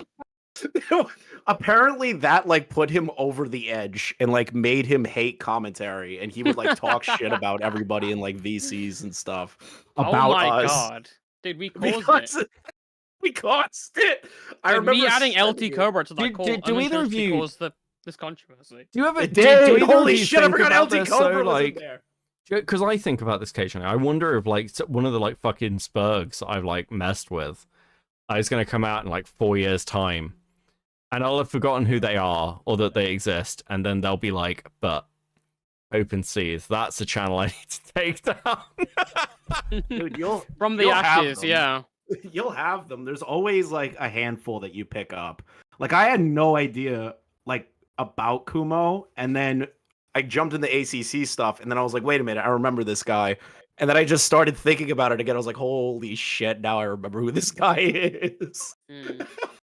Wait, one thing I forgot to mention to you, Beckett, because you talk again that question where you talk about like how does my age like how am I like thinking about like the position I am right now, where I'm younger than most people. Legacy? Yeah. How does this affect the one thing? I feel like I've always just had to keep up with situations that like people at my age may not be able to equip to be dealing with. So I guess that's why it doesn't really like it should put an impression on me, and it definitely does put an impression on me. But there to some point, I feel like I'm just kind of attuned to it. You're gonna have such a midlife crisis, bro. It's gonna be so bad. but like there's not like it was crazy how I was like doing the French girl video at 17. I don't think any other 17-year-old will be able to do that. Yeah, no, that's not a normal story for somebody of your age to tackle. What's this about? Flamenco might get evicted on X. Thank you for the 2 platinum. Wait, what? It's an out. Is he having a Xanderall moment with his parents or something? Like, what's happening? The granddad's inheritance ran out fast. I mean, let me have a look. Remember when he was flexing on Twitter how much money he made to everybody? Remember he's like, his degrees? C's get degrees. Can someone just type in Flamenco's Twitter at? What's Flamenco's Twitter at? Remember when Nick was screaming, I want to see those straight A's? God. Dude, Flamenco TV YT. What's going on with him? Actually, I'll send you a link, Beckett. There you go. I've got it. On the same age? I don't know if that's true. I got it. Kumo's like in his 20s at this point, or at least like 20. Oh, okay, yeah, it's a meme. It's a meme. My parents kicked me out for voting for Kamala, and I might be going homeless. 1 of 4. It's a meme, unfortunately. Damn it. It's not real. Damn it, bro. Not real. Even Flamenco's not that fucking cringe. I do want that would just be really funny. I want to add one other person to the call, who is my editor. Hell yeah. Max. Because I talked to him on Aiden's stream last night. Really? Why is your editor going on Aiden's stream?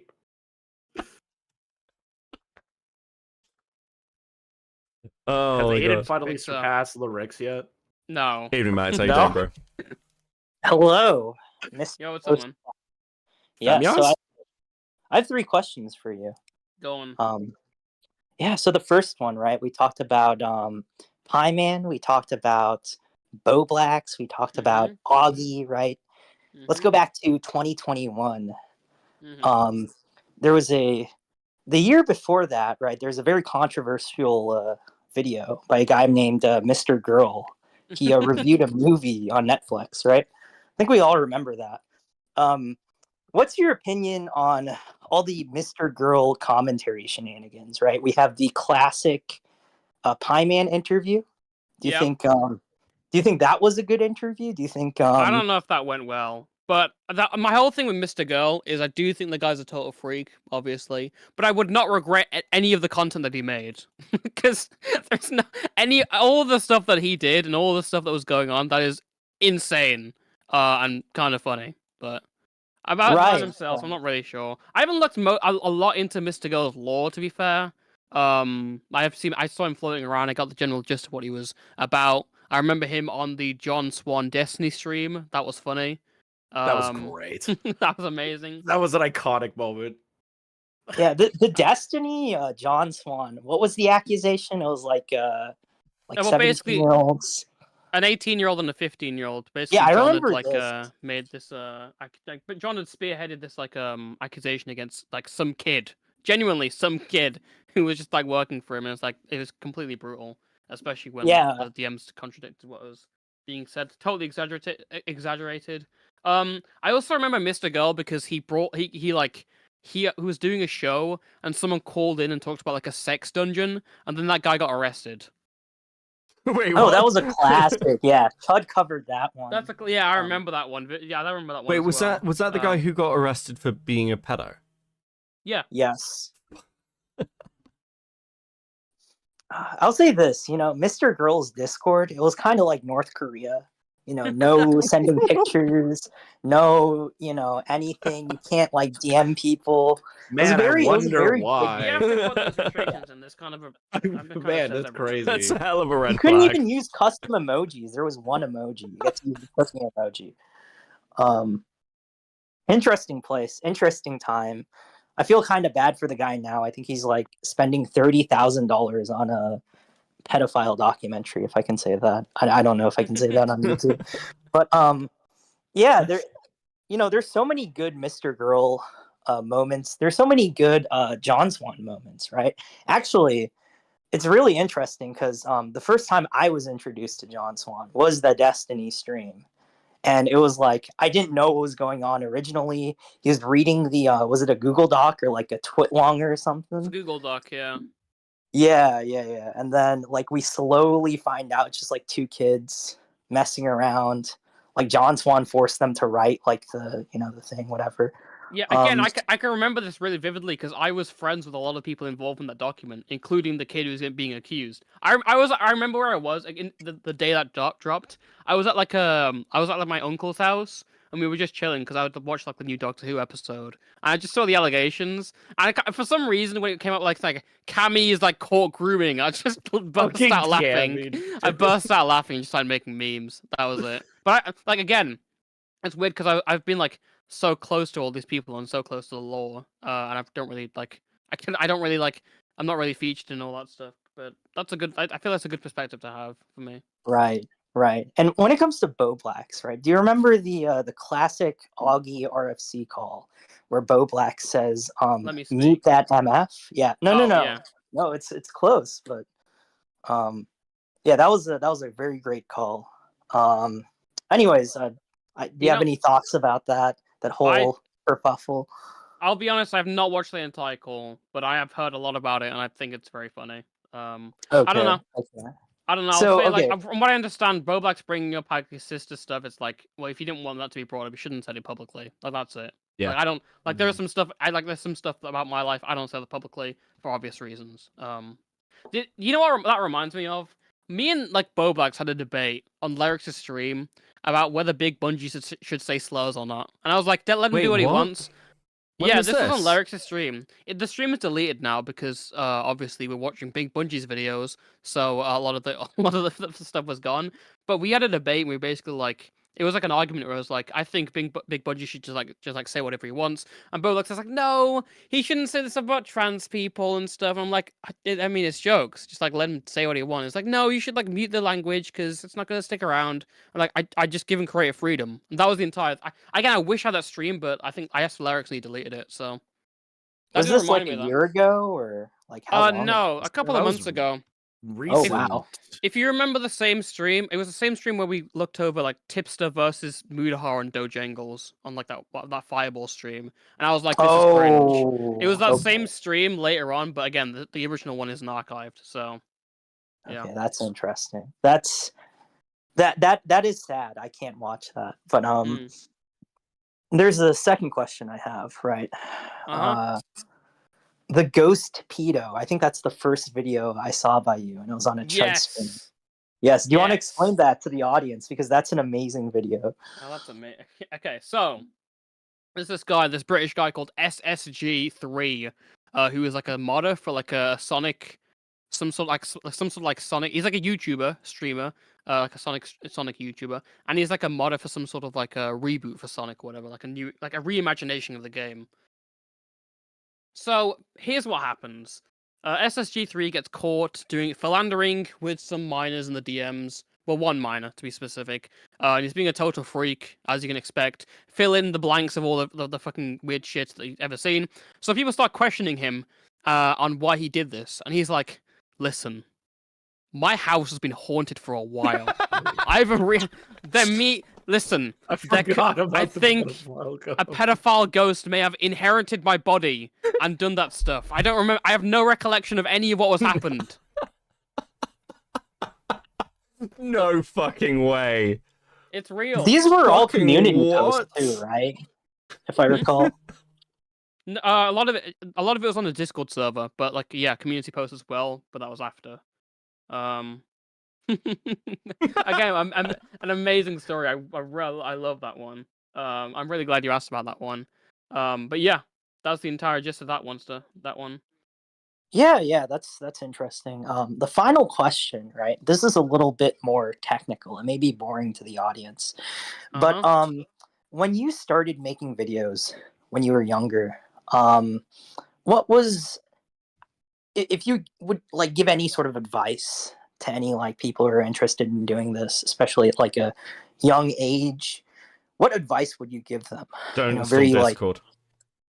That's literally the greatest advice. That is great. That is great advice. I guess so. It depends on what kind of thing you want to do, because my immediate first thing was like style. I want to have some sort of style when I'm working on stuff, and I think the best thing is like, I think it's good to start by like, if you want to clone whoever you're watching right now, because everyone starts somewhere where they copy the content of whoever they're watching because they get inspiration from them, and from then you can develop your own style and be creative and such and such.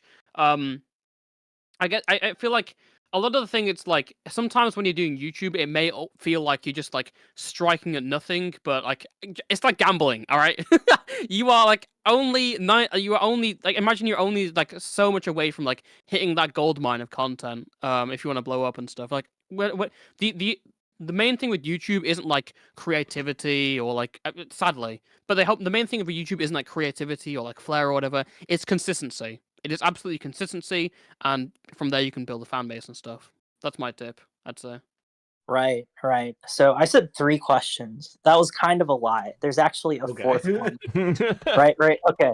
And this is more actually geared towards like maybe like Beckett learning something. But I always tell Beckett that there's so much like unsung lore on Twitter, right? And I feel like a lot of your videos, you're just kind of like researching things on Twitter. Do you think that like without your videos, a lot of these people that you sort of talk about, right? Because you do make videos on people that really no one else talks about. Yeah. Do you think that they would just kind of like, reappear? Everyone would forget things? Because I always see, I follow like maybe like one art account, and then I get like all of them recommended, and every like month there's like a week where people like make a meme about like a person I've never heard about, and then like it just disappears and like people never talk about it again. But I feel like because you make videos on these people, you like document why there's like this pedo meme or whatever. So no, you're absolutely right. Yeah. A lot of sometimes like I heard recently that my videos are really cited in like when they're talking about people and like exposing them, rather than like be given like a whole Google Doc and be like, listen, this is all the screenshots and stuff. They just cite my videos. There was like an attempt to like an FNF ban list where they would like single out creators, and a lot of the stuff was referring to my stuff. Again, it's good. Videos are great because you can like summarize like hundreds of pages of Google documents in like one like 20-minute video. That's basically it. Yeah, I mean, this is why I made the Java. It's why I busted it out, because like every single bit, I just watched everyone go over Jar's lore, and they were like pulling random streams, and there's just no condensed video on the dude, and I was like, I'll just go do that then. That seems like the easiest thing to do. Yeah, absolutely. But yeah, that's basically the advice. I mean, there isn't really advice, but it's the idea of like there are genuinely a lot of this. I'll say one thing: I don't really get a lot of my video ideas from Twitter. Just thanks to the people in my comments who give me ideas, and they're really helpful. They just recommend me to cover this stuff. I'm like, yeah, hell yeah, I'll look into that stuff. People email me sometimes as well, and they give me a lot of stuff. So. Oh, that's interesting. Yeah, that is cool because I always look at these things from the outside in, but it seems like you kind of have to go inside. Oh, absolutely, really yeah. Especially when I'm doing retrospectives, because a lot of that is based on my personal memory of what happened. Like for example, like again, with situations that I was personally involved with to some degree, and that genuinely that plays a part in why I cover them and my retelling of that event. So yeah. Well, okay. So before I leave, my friend Poop Swag, who I think he's watching this video right now. Yeah, do you know? You know him. You were on the Aiden. I was on Aiden's. Yeah, I was on the Aiden call last night. Yeah. Yeah. Look, Poop Swag has told me that he wants to see me and you in a rap group, and or at least you got to be like a feature on one of my songs. Do you want to do that, or you kind of? Yeah. Yeah, I will consider it. Send me a DM. Let's not consider it. Well, that's amazing. This is amazing. Anyways, I'll see you guys later. You earned it, yeah. Peace, Max. Bye bye. Cool. Right. Okay. I'm glad he asked about the Ghost Pedophile. That's fucking hilarious. That entire video is again worth a watch. You have to send that to me. I have to go over that. That's fucking incredible. Is it? Toastify, I have a question. What's up? If a YouTuber reaches out to another YouTuber to buy a gun for another YouTuber, what are the optics of that? No.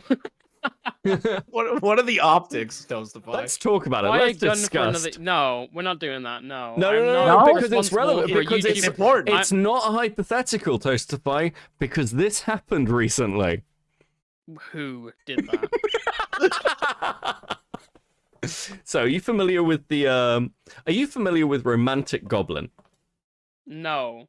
Okay, so Romantic Goblin is an ACC creator who was involved around the Lyo stuff. And oh fuck, how do I summarize this? How do you summarize this? Goblin, Evan, and Kumu were part of a support group for Cinebear, right? You're aware of this lore? Yes. Okay, so during that stuff, Cinebear was really paranoid.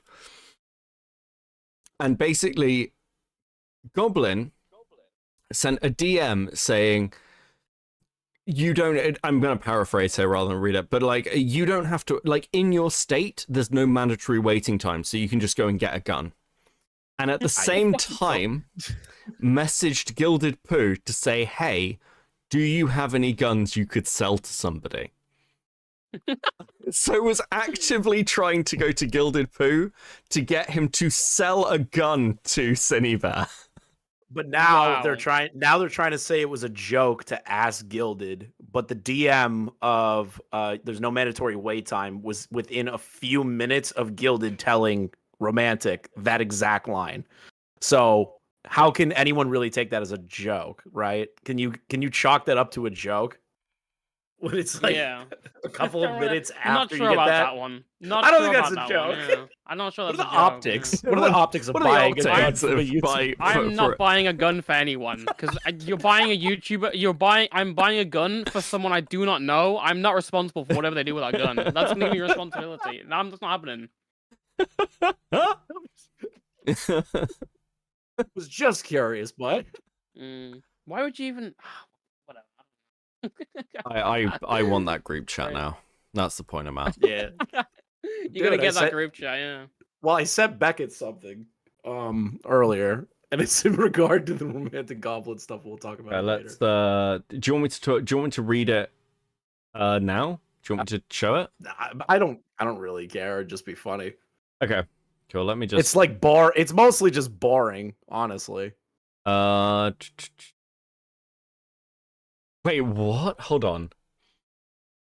Chris is like, it's mostly just boring, whatever. Like, it's not like a big. It's deal. not that big of a like, deal. It's you not know, that big you of know a deal. how It's listen, whatever. Toastify, you know, I like to kind of downplay stuff, and then it gets funny later. What the Yeah, fuck is this? Right. Okay. You could be implicated if Cindy shoots Birdie. That reminds me of the Keemstar screenshot. It's like, I want this guy dead, clean shot. Do you remember? Dude, I want Birdie dead, clean shot. Dude, I just want these DM. I want this group chat mostly to see if there's a Xander Hall moment in there. It's like, I'm gonna kill Birdie. I'm gonna kill him.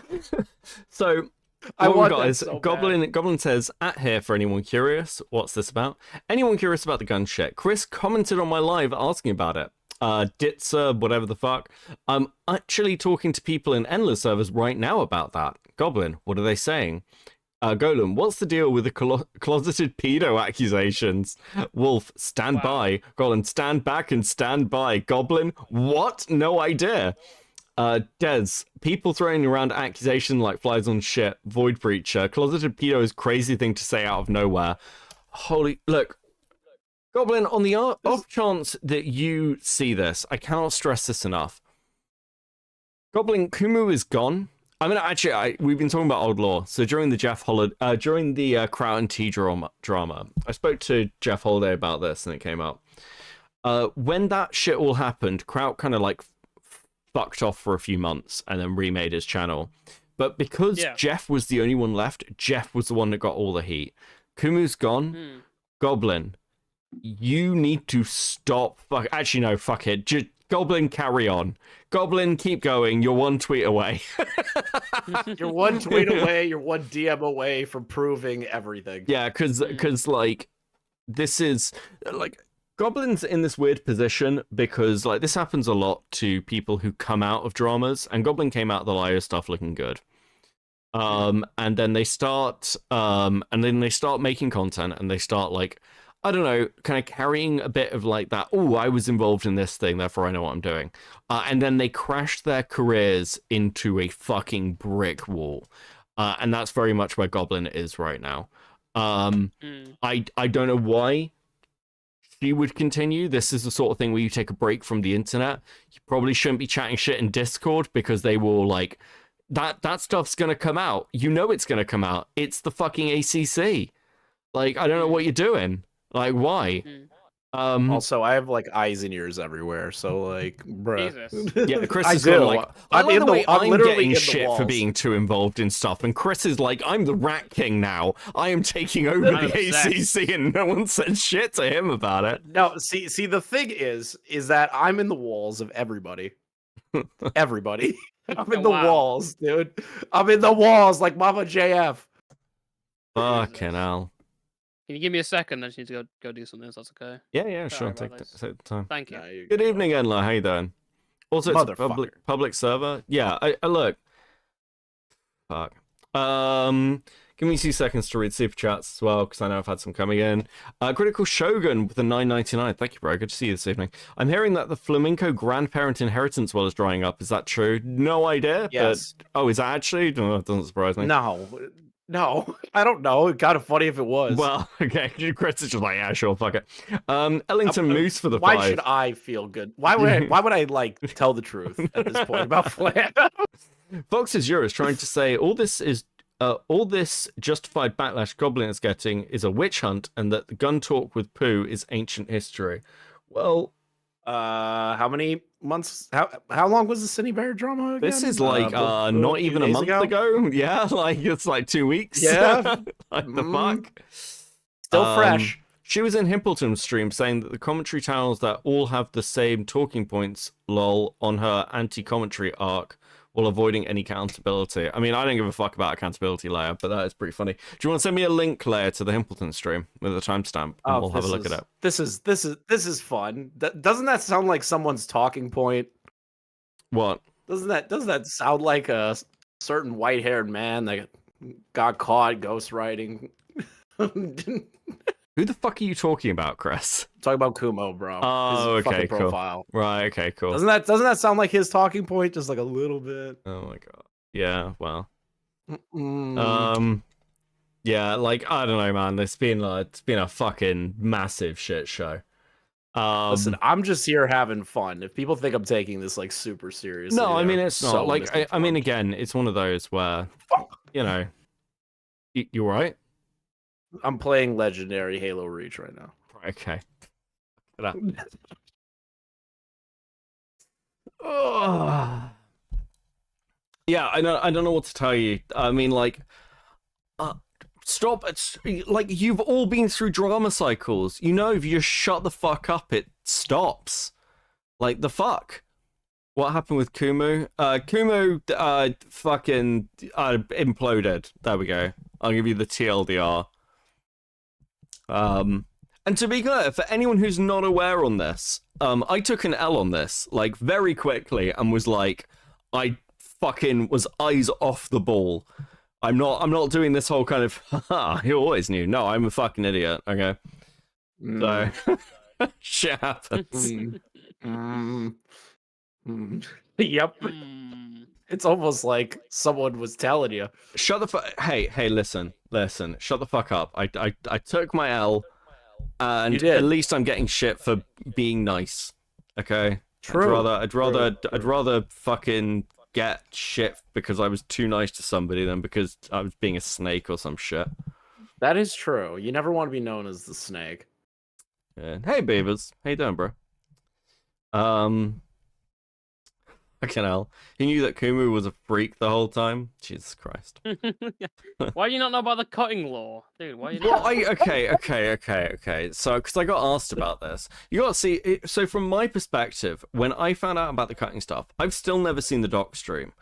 What I saw was the shit that happened in Senate, and also, I'm in a level with both of you, I just don't fucking care about like a fucking like fetish cutting thing. It's just like it's like not on my radar as something that I'm like, oh, that's cancel worthy. I don't know whether this could be like an experience thing, but like blood play is like one of those things that I'm just like, I don't know, fucking this was a thing back in like 2008 I knew people doing. I've never been into it myself, but I'm like, worthy. Yeah, it's just like funny. Yeah, it's funny. It's like it's but like I always saw it as just like, okay, he's a fucking teen, and there was like people keep doing this thing with it. And I'll still stand by this point. People do this thing with it where they're like, you know, it's really bad, like it was clearly abusive. Dude, it was a fucking fetish thing. It's funny. It's not like the end of the fucking world kind of shit, you know? Like I just never fucking read it that way. I still kind of don't.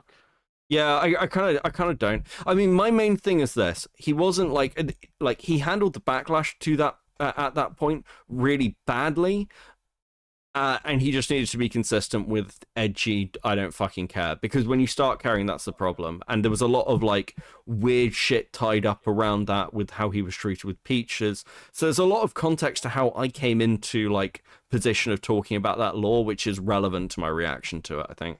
But like my stance on like degen stuff has always been consistent.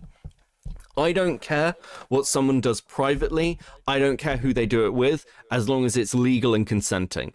I don't give a shit. My issue is around people who like. Stance. This is the Cam Nugget stance. No, it's not. Right? It's not. Because just because I like BBWs and I like trans women on my little Discord dating server, it's all consensual and everyone is of age, so it's fine. No. My stance is when you start making it your personality, That's a problem, and that's what's countering. When you're doing it in a public Discord, when you're like making those fetish things public, and also when you're judging people for the stuff you do, that's when I start having an issue. Like if somebody's like got a diaper fetish and then is immediately going around calling everyone with a diaper fetish a pedophile, I'm like, yeah, that's like you're a fucking hypocritical freak.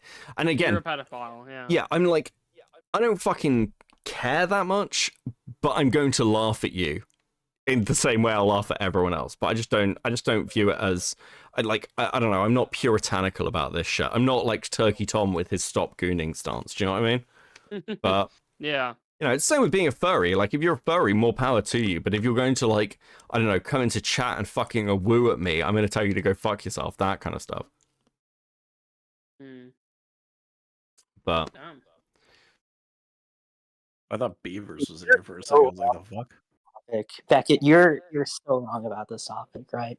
Why does say never goon? Because when you goon, you want to do it more, and then you want to push the boundaries, right? This is why you don't goon. Never goon, okay? We're like the never goon minions, okay?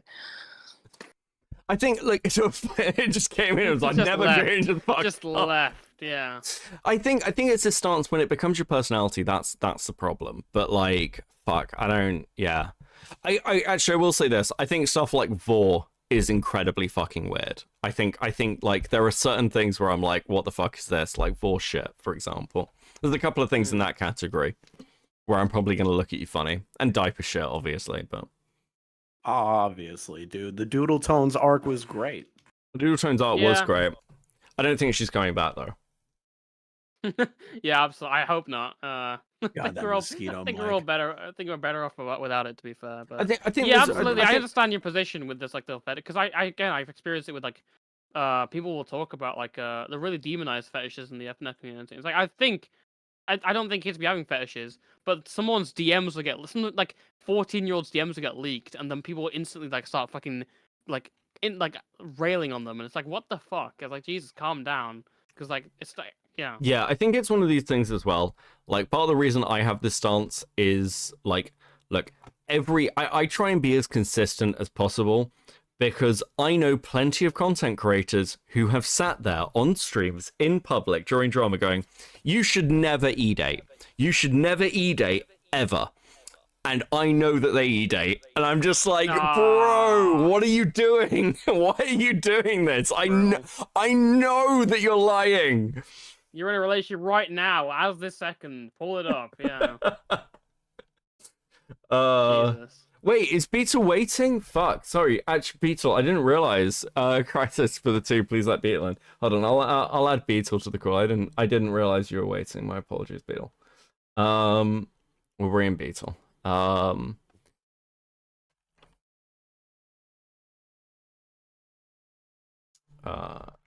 you go, Beetle.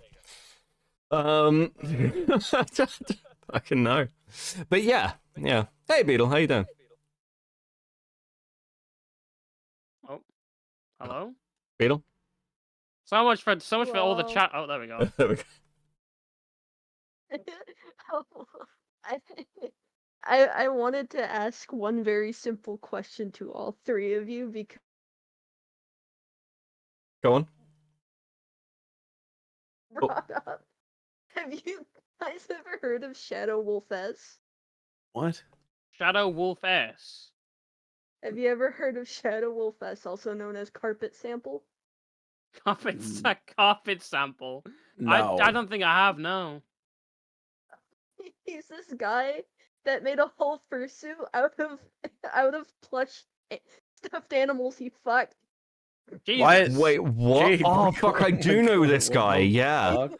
Yeah. He would put on this suit that smelled like crusty. Oh, I've heard about this. Yeah, And he I've would heard like about this, chase yeah. people down alleyways. Wait, what? What? He would chase people down like alleyways at night and at fur cons. Apparently, I need to learn about this person. We need to bring back Rainforest. No. Bro, I yes. agree. Yes, like think of the It's so- content. Same days as VidCon.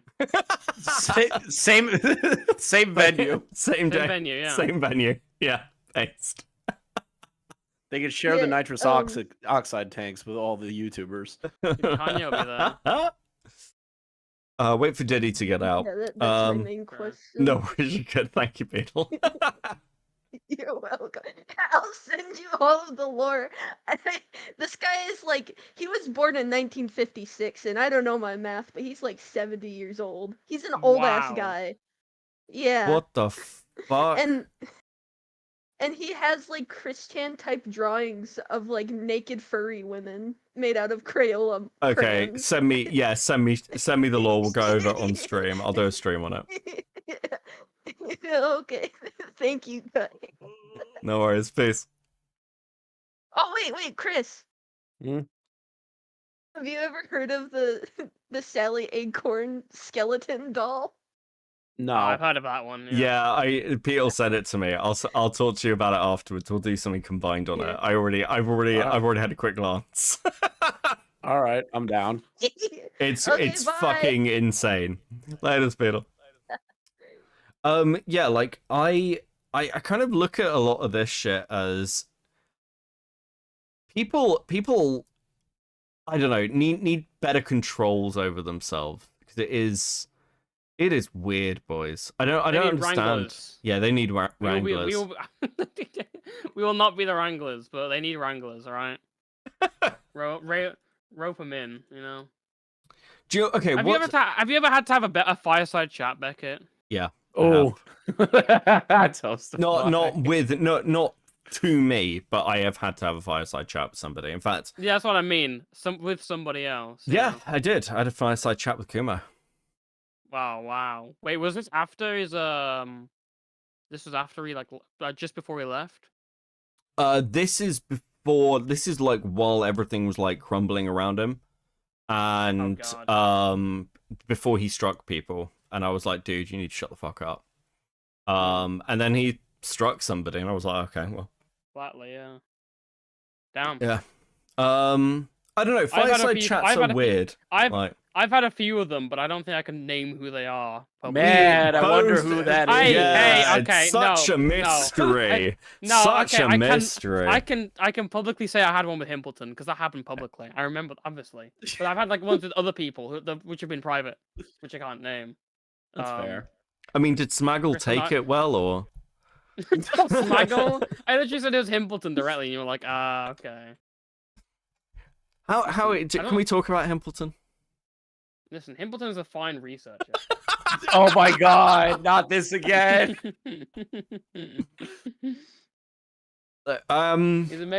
He did some amazing work. What can I say? Yeah, sure, he did. I'm not trying to sour you publicly on Himpleton. Instantly redeemed himself with the Cam Nuggets breaking the story. Sure. Max, welcome back. Yeah, I'm gonna stand up for my boy Himpleton. Himpleton did okay. Zero Himpleton hate in this call. Becky's trying to make a thing. I'm shutting it down. Okay. Thank God. Oh God. Toastify, I'm actually gonna roast you over the coals with this one, right? Why did you tell Bo Blacks that the bully stream on Lyrics was a good idea? Why did you do that? Was it just for the content? Like you were just gonna backstab your because friend he'd of already multiple went to me. years? He'd already meant to. Okay, first of all, we weren't friends that long. Second of all, he'd already went to me and was always fucking over Lyrics, like privately being like, "I'm gonna record a call." He literally told me to my face. I was like, "Okay, fuck this guy," because I'm probably closer to Lyrics than I am with Bo Blacks. That's the truth of it. This is so sad. This is awful. This is the truth of it. And even if, like, okay, this isn't like a... Let me put it in a perspective for you. Everyone else, except me and Smaggle, told him not to release the call. Yeah. Everyone that was talking to him told We him not to release the call. understand that. But like, if you didn't tell him that, and then it was only Smaggle, maybe he would have. He would have still released it. He would have still released it. Even if we didn't say anything, I cannot genuinely took stress enough, Smaggle yeah. seriously. Like he was so desperate to release the fucking thing. It was wild.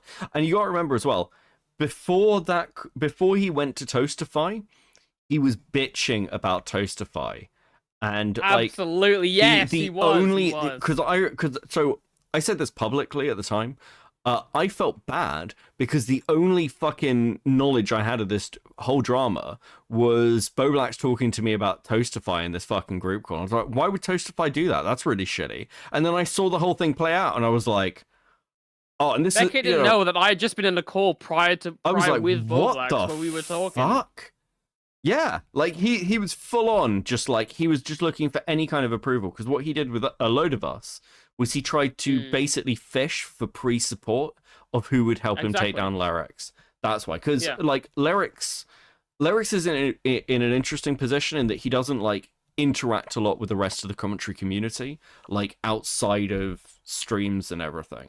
So Boblax thought he'd be pretty safe coming to the rest of us and being like, oh yeah, Lyrics has fucked me over. He's a little fucking lying snake. And we saw this shit and we were like, maybe don't send that in. Thank you, Leia. That's best. Maybe don't send that shit in. Like don't release it. I'm gonna be honest with you as well. Like I was really tempted to leak Boblax's video response before his stream. Like it would have ruined the joke. It would have ruined the whole thing. But I was so pissed by the whole thing because he shared it. We all knew what he was going to do because he shared it in group chats with people. He was like, "Hey guys, look at my Lyrics takedown video," and it's just him playing Lyrics clips for like 2 hours. I don't understand. I mean, that was Plan B, right? Okay, but okay, look, maybe I have a different ethos, right? Toastify, I know your parents are probably proud Calistanis, so maybe this is a little bit like foreign to you, but I'm more of a, turn the other cheek type of person. That's bullshit. But, that is bullshit. No, it's not. But anyways, that was my raking you over the coals. Solid. Right, okay. Well, as we're being nice to Himpleton, as ordered by my editor, for fuck's sake. The shit I have to deal with. No, he's very good. He is actually very, very good. I'm very pleased with his work recently. He's been really solid. Let's have a look at I'll just share it to the room. Give me a sec. Let me bring that over here.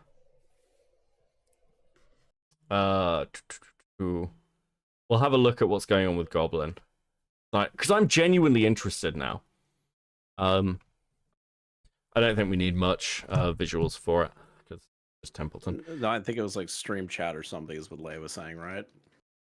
Yeah. Wow, the editor for Copenhagen that actually has a heart. Yeah, he's on Moral Center. It's the only one. So, where does Goblin turn up? If anyone's got a timestamp for me. Okay, she turns up here. She's in a call here. Wow, how long was she on for?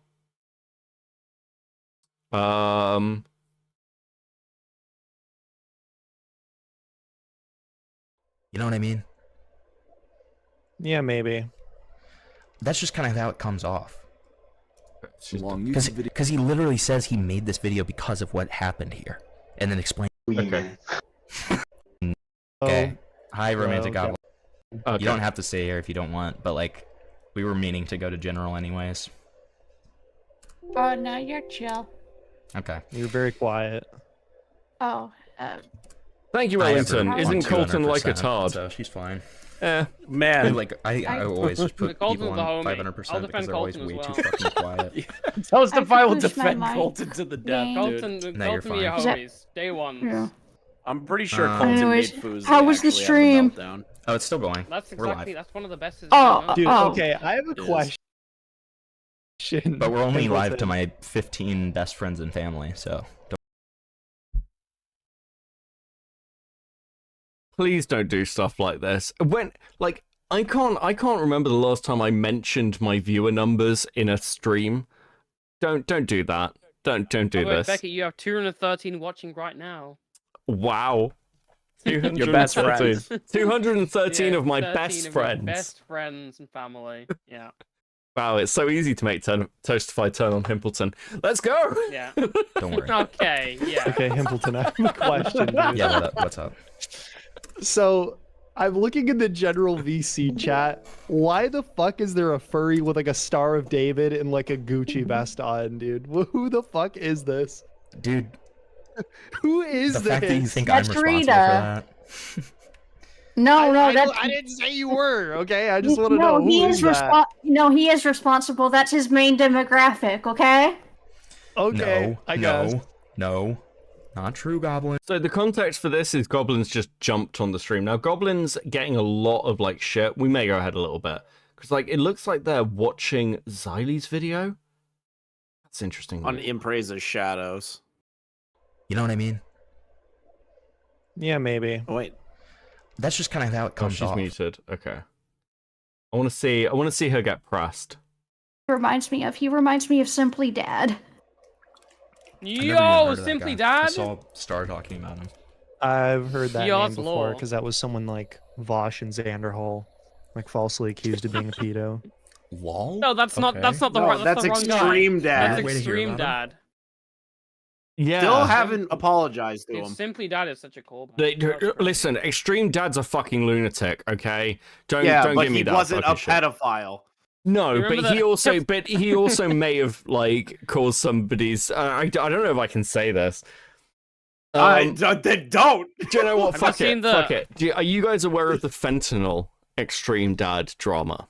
The fentanyl extreme, dude. I So didn't so know Lav drama. Lav Loon goes on fucking tomfoolery stream. She's like, "How you doing, Tom? Haven't seen you in a while." And he's like, "Yeah, I'm all right. What's going on?" He's like, "Well, have you heard the latest drama?" Tom's like, "No." He's like, "Oh yeah, Extreme Dad murdered somebody in the Discord." And then there's just fucking silence. So what happened was, Extreme Dad was, and I'll give you both versions with no bias as to which one I believe is true. But Extreme Dad went to stay with somebody, and this guy's dad kicked him out the house. And also 213 and only 75 likes. So much hate that smash that like button, chat. Thank you, Rage, for the 5 based. So he's staying at this guy's house. He gets kicked out, and then he's got like no money. So there's one of two stories this way this goes. So either he phones somebody and asks them to send him some fentanyl, or he phones somebody and asks them to send him some money. This money arrives, money or whatever, arrives at this guy's house. The kid then takes it, and either it's fentanyl and takes it, or uses the money to buy fentanyl, overdoses, and dies. This happens on a fucking Discord call. In, Don't own a Discord server. Don't own a Discord server. Like, what the fuck? And like, this was one of the first dramas because I covered this, and people kept phoning in and were like, "Becca, do you realize how unethical it is to talk about this?" And I was like, "Yes, of course I fucking do. I'm talking about a fentanyl overdose in a Discord server." And they went, "Oh, okay." And I went, "Do you want to talk about it, or do you want to call me a bad person?" They're like, "We'll talk about it." So they literally phoned in to moral flag at me, and then when it didn't work, decided to just explain the entire story to me. It was the weirdest shit I've ever seen, because they were expecting me to be like, "Oh yeah, that is bad." I'm like, "What are you talking about? Of course it is." Listen, I'm not in control of what Lab puts out as content. I'm just here. I'm just here telling you the story. Jesus.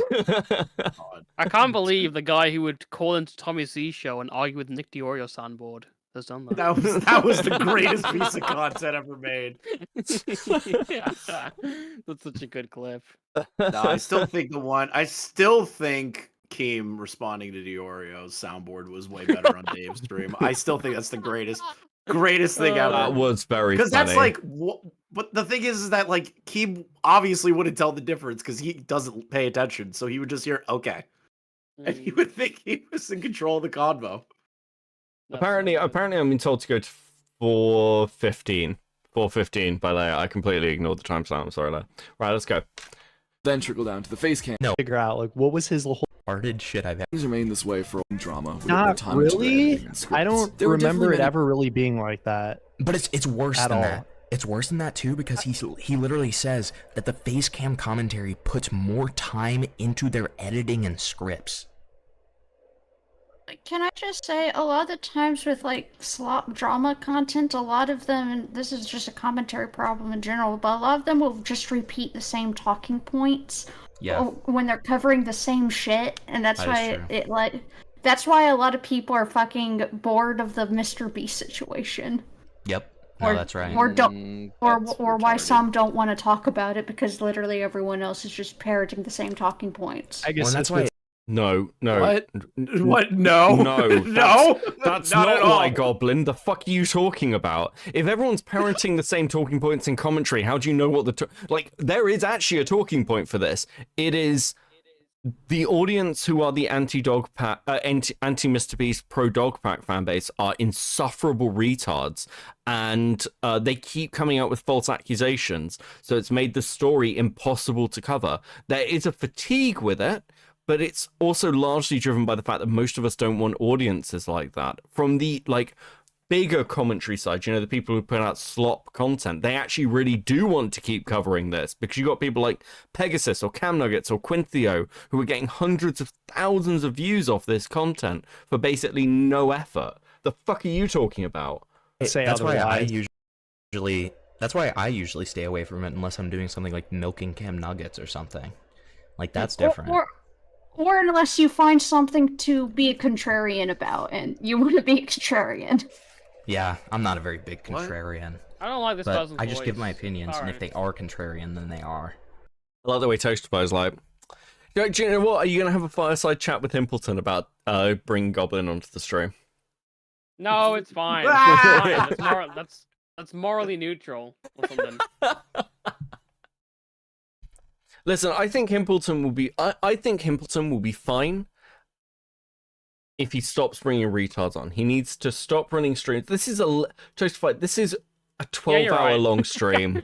This is a 12-hour long stream. This is food shops levels of insane. Like, he just needs to just hang out in the Discord. Yeah, all of that for donos that I don't even know how many donos he gets. He does need to cut down on the stream length and the people he's streaming to, but. Yeah, I mean, I agree with all your criticism and stuff, but I still I have faith, alright? I have faith in the Himpleton Nation. It'll happen. He's getting on Himpleton stock early, bro. Yeah, literally. It's this guy's gonna be the commentary the commentary arbiter in 7 years. Alright, you watch. This guy's gonna be the Nick Diorio of this community. Okay, let me tell you this. If Himpleton becomes the commentary arbiter in 7 years' time, regardless of what I'm doing, I'll set a clock now. And hopefully I'll be doing something vastly different. But I will come back, resurrect Cope and Seethe, and make a hit piece on him in 7 years' time. What the fuck? If this man succeeds, I will come back in 7 years' time to destroy his career. What a dramatic thing to say. It's so fucking dramatic. Wild. Never heard of somebody having a 7-year moment. I'm gonna put it in a calendar. I'll be sat there for 7 years. Oh yeah, it's fun to do that.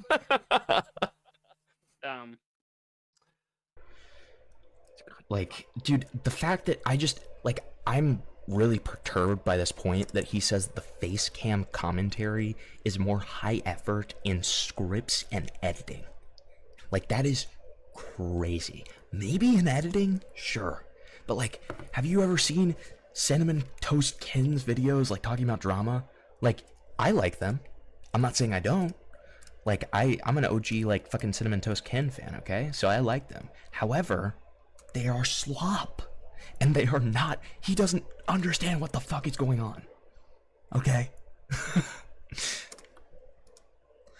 Moments where misinformation was spread and believed to be fact, but generally narratives remained pretty consistent. There was a lot of slop at the time. However, YouTube wasn't structured in a way that was so directly built for benefiting this kind of content. However, wait, is this what we're doing now? Unironically, hey Thurman, how you doing?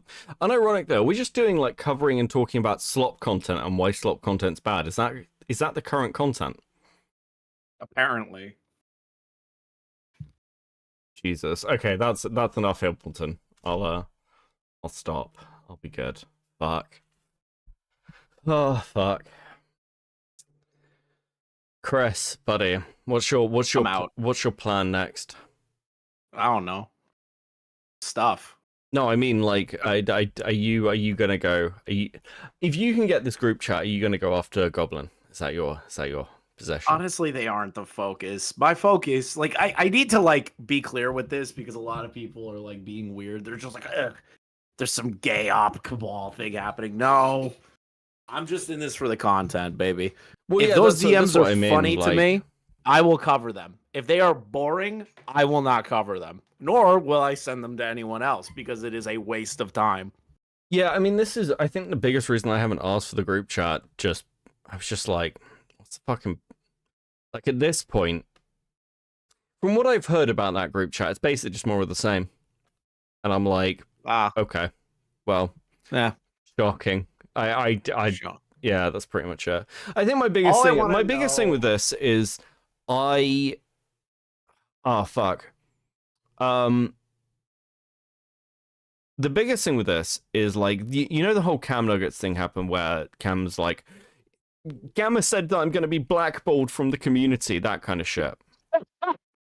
God, he said that he thought the blackball meme is real. Dude, what is with people actually thinking that? I don't know. I literally have no fucking idea. But it's like there is a thing where it's not like an official. There's not like a you get blackballed, but it's like, look, if you're a liability, people aren't going to work with you, and that's kind of like it really. I think the biggest thing is from like what annoys me is Goblin came on one of my streams and I explained to her, as I did Kumu, why what they were doing was fucking insane. Why they had fucked up so badly.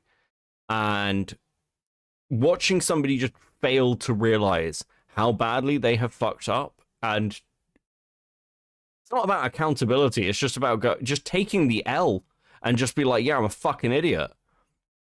And just sort of carrying on like normal is actually kind of infuriating. That's the position. Okay, we're being nice to Himpleton now, Toastify. You're good. Wow. Yeah. I imagine you guys are just like completely talking shit about him whilst I was gone, and then I come back and like, yeah, we were nice. No, we're talking about Goblin. No, it is what it is at this point. It's not even. I'm literally just shit posting, and people are taking it super seriously. Oh yeah, but I will gladly make it serious if you annoy me. If Himpleton, like unironically, if Himpleton keeps delivering panel content like the Cam Nugget stuff, where he can get people on to have those, because we do need a show like that, because it doesn't really exist anymore, where you can just like laugh at some like really spurg drama. I think he'd do really well. Yeah, somebody's got to fill Doc's shoes, and I think Himpleton might have it. Yeah, I don't think Doc's coming back. Imagine that Cam Nuggets call, but with like all of Himpleton's little sparks, like Smaggle Jr. or whatever the fuck. It's like, it wouldn't really help that much. So yeah, there we are. Yeah. Damn. How long have we been going for? We've been going for like 3.5 hours. I think we'll wrap. Jesus. Actually, I think this has been really good. Have you had fun, Toastify? You have to say yes. By the way, I have had fun. I've had a lot. Without even any pressure, I've had a lot of fun. Since we're ending, by the way, I did tell people that I would be teasing my new video on here. Yes, please. In my community toast. I'm going to say that. So we talked about a lot of F&F stuff this stream. I'm pleased to announce we're covering more of that stuff. There is one story I've not told anyone in the stream, like Beckett. I've kind of not been talking about it because I'm making a video on it. If you're aware of the YouTuber Retro Dubs, I'll be making a video on him pretty soon, going over his freak history and all that stuff. Story I've been wanting to cover for ages. I think it's gonna be real funny. So if you want to check that out, amazing. I think a lot of people who like the F&F stuff will be pretty hyped about that one because that's been a story that's been going around since last year. So I was a Thuman in the chat, by the way. Thuman's dope. Thuman is very based.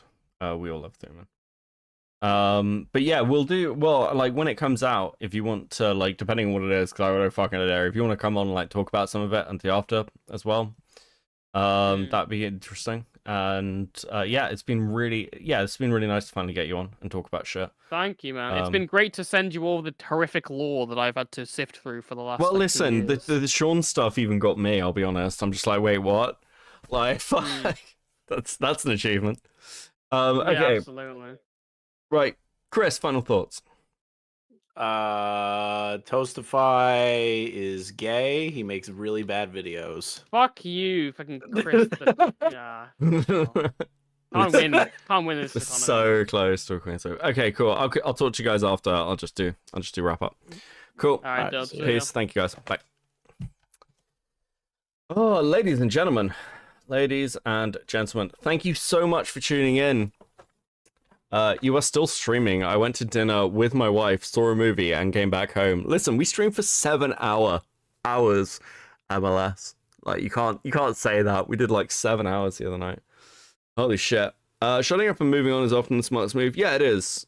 Like, look, I specifically haven't done any content on Kumu or Goblin or Evan or any of them. But every time people send me any of this shit or I see any of it, I get that little bit fucking closer.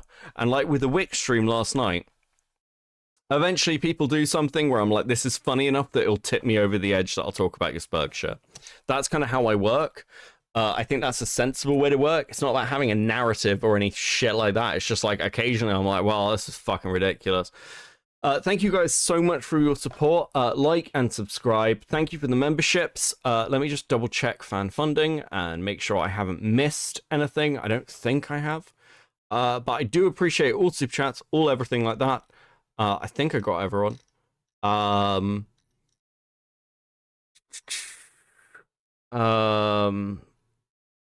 Okay, based. Yes, I think that is all of them. I don't know.